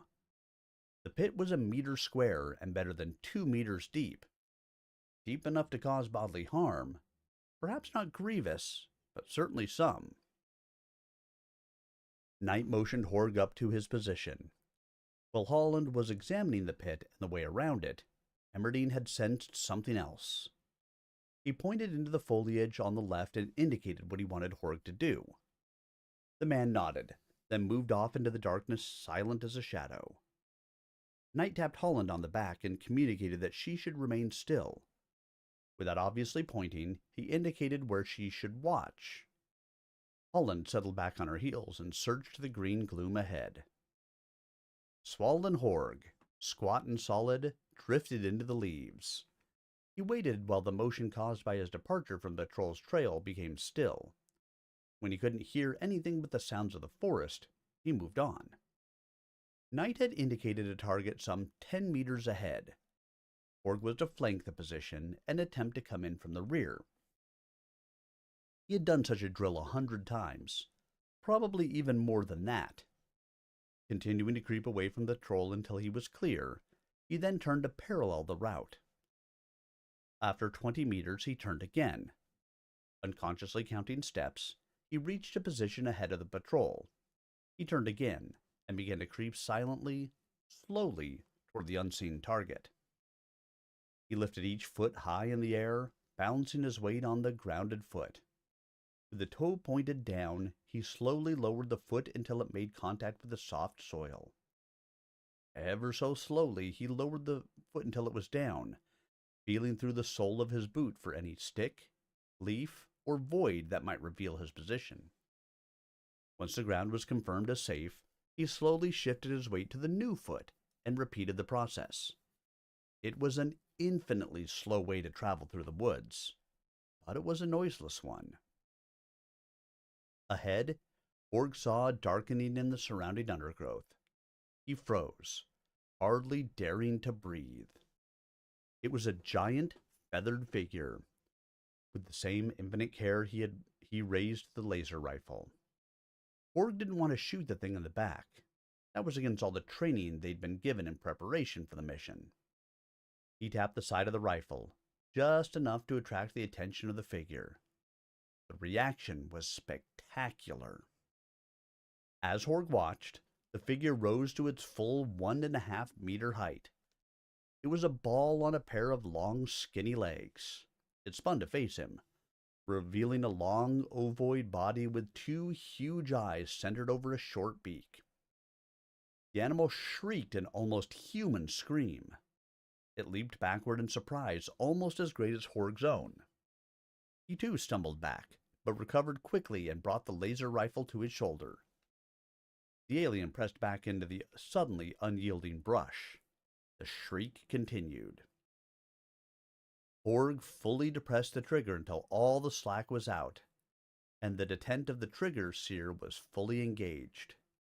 If the thing moved, Horg would blow a hole through its hairy body.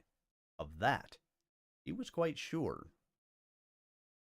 The alien gave another shriek, but this one was more than a cry of terror. It was a warbled wail that rattled and clucked. Horg held his fire. The cry came again, more muted now, more intelligible. "Please, no shoot," it seemed to say. "Please, shoot not." Horg relaxed the tension on the trigger. Not all the way, but just enough to keep the weapon from going off by chance. He listened more carefully. "Please, not shoot, do. I, your friend, want to be." The figure whimpered softly and raised its hands to cover its eyes.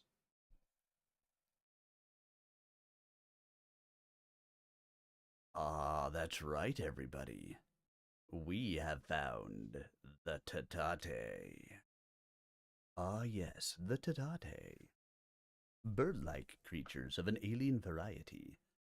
Of course, it does make you wonder, why were they trained to encounter aliens when never before have we encountered aliens in the Battletech universe?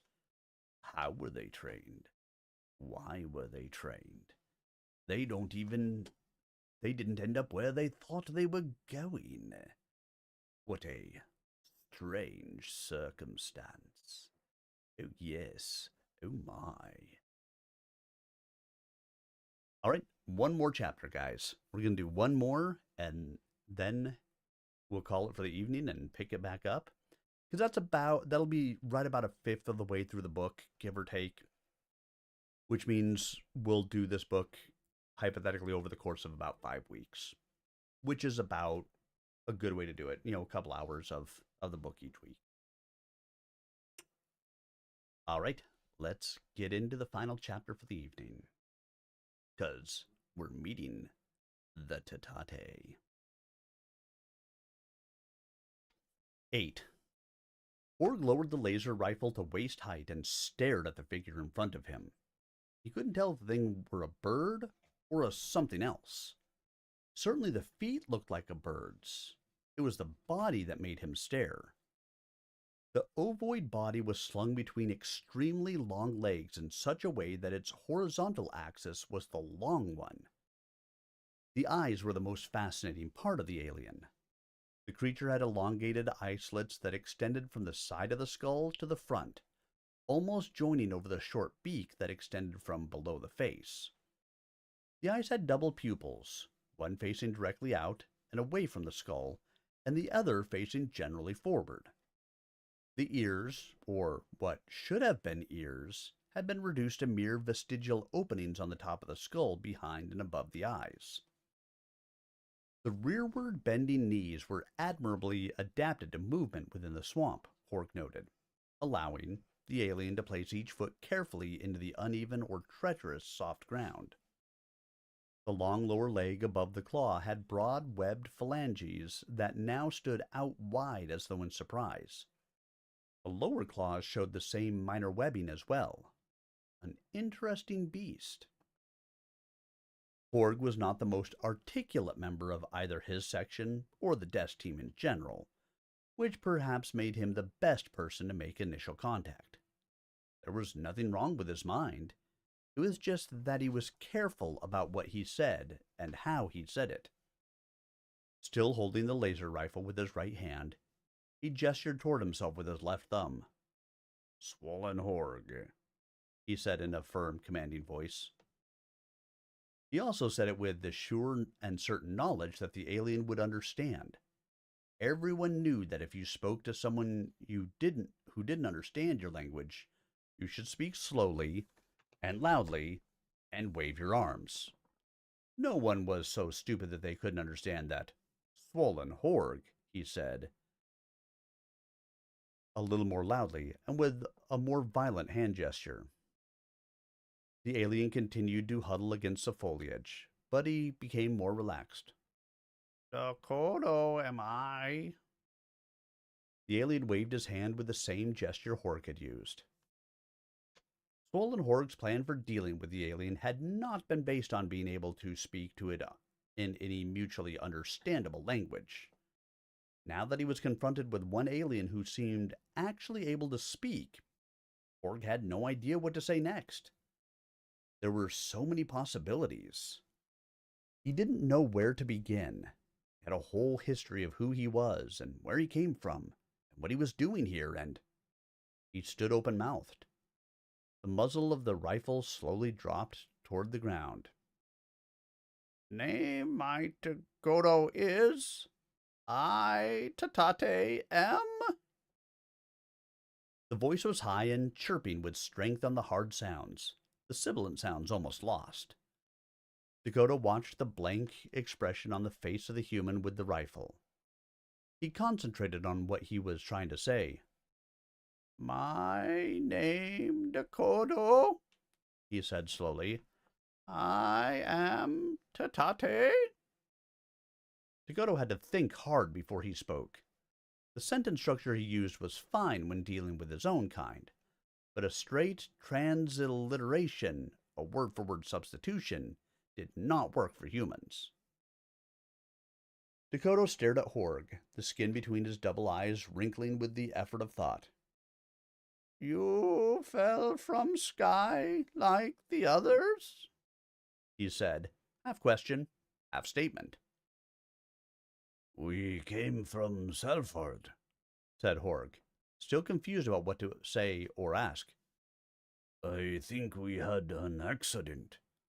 Rosa Takuda says we are here forever." It was the only thing Horg could think of. "I want to go home." That came out almost as an afterthought. Horg was surprised that he had said it at all. A wave of loneliness swept over him. His eyes blurred momentarily. Ever since he'd been recruited into the Special Forces, Horg had considered the Dest his home, the members of his family. Now, suddenly, the thought of what he had left behind, the people and places he knew, it suddenly hit him with full force that he would never, ever see any of them again. He knew some people would think of him occasionally, but the memories would eventually fade and he would cease to exist. There was an old legend that you existed as long as someone remembered your name. That was immortality. That was why there were graveyards with the names of people written in stone above their last resting place. But Horg, and all the others on the jump ship, would have no resting place. They had vanished into the vastness of space. They would be listed as missing and overdue on some log, and then their names would be filed in a vast computer memory and forgotten. It did not occur to Horg that perhaps the computer memory assured immortality. "Horg, this is Knight. Report." The tiny speaker set against the left mastoid in Horg's combat helmet snapped the soldier back to reality. His eyes cleared. "Horg here. I have made contact with the person we are looking for." Horg didn't know what else to say. "He can talk," Was the only other comment he could think of. "On the way," came the reply from the team leader. Dakota had been chattering away all this time, but Horg had not been listening. Now he became aware of the strange chirping sounds from the Tatate. It was hard to understand what he was saying, and he concentrated on the noise. Slowly the words began to come through. The Tatate was saying something about where he lived and what he did. It would all have to be repeated when Knight and Holland arrived. When they did, the four of them squatted in a circle. Each member of the patrol questioned the Tatate in his own way. Horg lapsed more and more into silence, quietly, methodically processing the information they were getting. Knight questioned Dakota in an orderly manner, examining each statement as it was given, using each as a lead to the next question. Holland just blurted out any question that came to mind. She was so full of inquiry the words seemed to fairly bubble out of her. Knight would let her go on for a while and then get back on the track of what he wanted to know. As they questioned the alien, they became aware of other movement in the gloom of the forest. That there were others out there watching their movements and actions was obvious. Dakota showed that he knew it too. At first the humans were on guard, but as the questioning continued, they began to feel safer. They were aware of the unseen presence, but it seemed more inquisitive than hostile. And they could hear, occasionally, a soft chirping.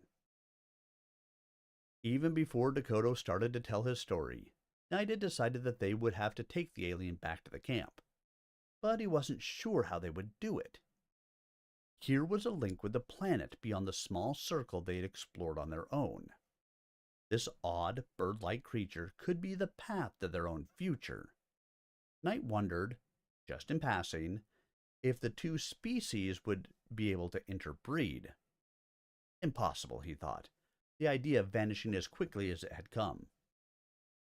The alien answered all their questions. It was an interesting, if incomplete, story. Dakota was an elder in a small tribe of Tatate who occupied this section of the forest. There were other tribes in the area, but they were separated by some significant distance. Knight tried to understand how far, and he questioned Dakota on the subject, but the Tatate could not answer the questions. Like many humans, Knight thought of distance in terms of linear measurement. Dakota thought of it in terms of how long it took to get from one place to another. The tribes were 4 to 6 days apart, but how far that was did not matter. What was important to Dakota was that he had to carry or find food for 4 days if he were to make the journey for another tribe. What was the importance of linear distance? The real question was how Dakota had come to speak their language. As Knight listened, he began to hear word patterns and vocabulary that were archaic. The language the alien spoke had been learned, he said, from the others who had dropped from the sky. The others? What others? Asked Knight. The 3 patrol members leaned forward, almost threatening the Tatate. Knight was tempted to put the laser rifle to his head, forcing the creature to give the right answers. He didn't care that there were others in the forest. All his thoughts were concentrated on this one question. What others? Long ago, said Dakota slowly, concentrating on the words so that these humans could understand. They came from the sky, dropped like you. This was long before my other came to the tribe. They in this valley fell, and there was great thunder. They came, they say, from the home in the new star that appeared in the sky then. That is what we of them say. They were not good for the Tatate, and many died. That is why we were afraid. Many of the tribes said we should not meet you, but there were others who said yes. Perhaps you would for us be better. Dakota looked at the 3 human faces staring at him, searching each one for a clue to the future. There were other humans, he knew, back at the place where the star had landed. They would have to be consulted as well. Those who fell were very weak at first, and the Tatate who live in the flatter lands without great trees tried to help them. They who fell took the help, and then they heard the Tatate. They who fell had guns, great sticks that could reach out and kill. The Tatate ran away from them. Later we were able to trade with them. Mostly it was food and the knowledge of what they could eat from the land and river and forest. We gave them the belts we wove, and they were happy. But now they force some of those from the lands without the great trees to work for them and to do as they are told. There is great sorrow among the Tatate, but what can we do? They are so strong, and the Tatate are so weak. Soon they will drive us into the mountains, and we will not be here ever again. They so strong are. They were the people of the dragon. Holland sat back on her heels in surprise. Like this? She asked, reaching under her battle tunic and presenting the emblem of the Draconis Combine. Dakota took the emblem with his slender fingers. He turned it over in his palm and studied it carefully. "Yes," he said finally, "just like this." And now we know. We know that they have met the Tatate, that those who landed previously are the Draconis Combine, the people of the dragon. And, ladies and gentlemen, we have reached the end of our reading for this evening. I might have gone on a little bit longer, but I have to drive my wife and daughter to the airport at 4 o'clock tomorrow morning, and it's 10:30. I figure I should get at least a couple hours of sleep before then. The little things. I will get all these chapters uploaded, as always, to my YouTube channel. Feel free to stop out there, youtube.com/@SirArminius, if you missed any of it. You can also find the other books that I have read, all uploaded there and ready for your listening pleasure. You know, when you're driving the car somewhere and you just need a book to listen to, stop into my YouTube channel. And then make sure you like the videos, you subscribe to the channel, you comment on the videos if you liked them. All those good things to help me grow. I appreciate it. Thanks so much for being here with me tonight. As always, the greatest gift that you can give to a streamer is the gift of your time. And I appreciate that you guys have given me an audience to read this book to this evening. I do plan to be back again tomorrow night. Tomorrow night is Pathfinder night. We should have Abomination Vaults, things to do, catfolk to be, fights to have. Aha! And then Thursday I'll be back with Stompy Mech Nights, where you too can be a mech warrior. You can drive a battle mech. It could be done. Hope you guys all have yourselves a wonderful evening, a fantastic rest of your week until I do see you again. Have a great night, everyone.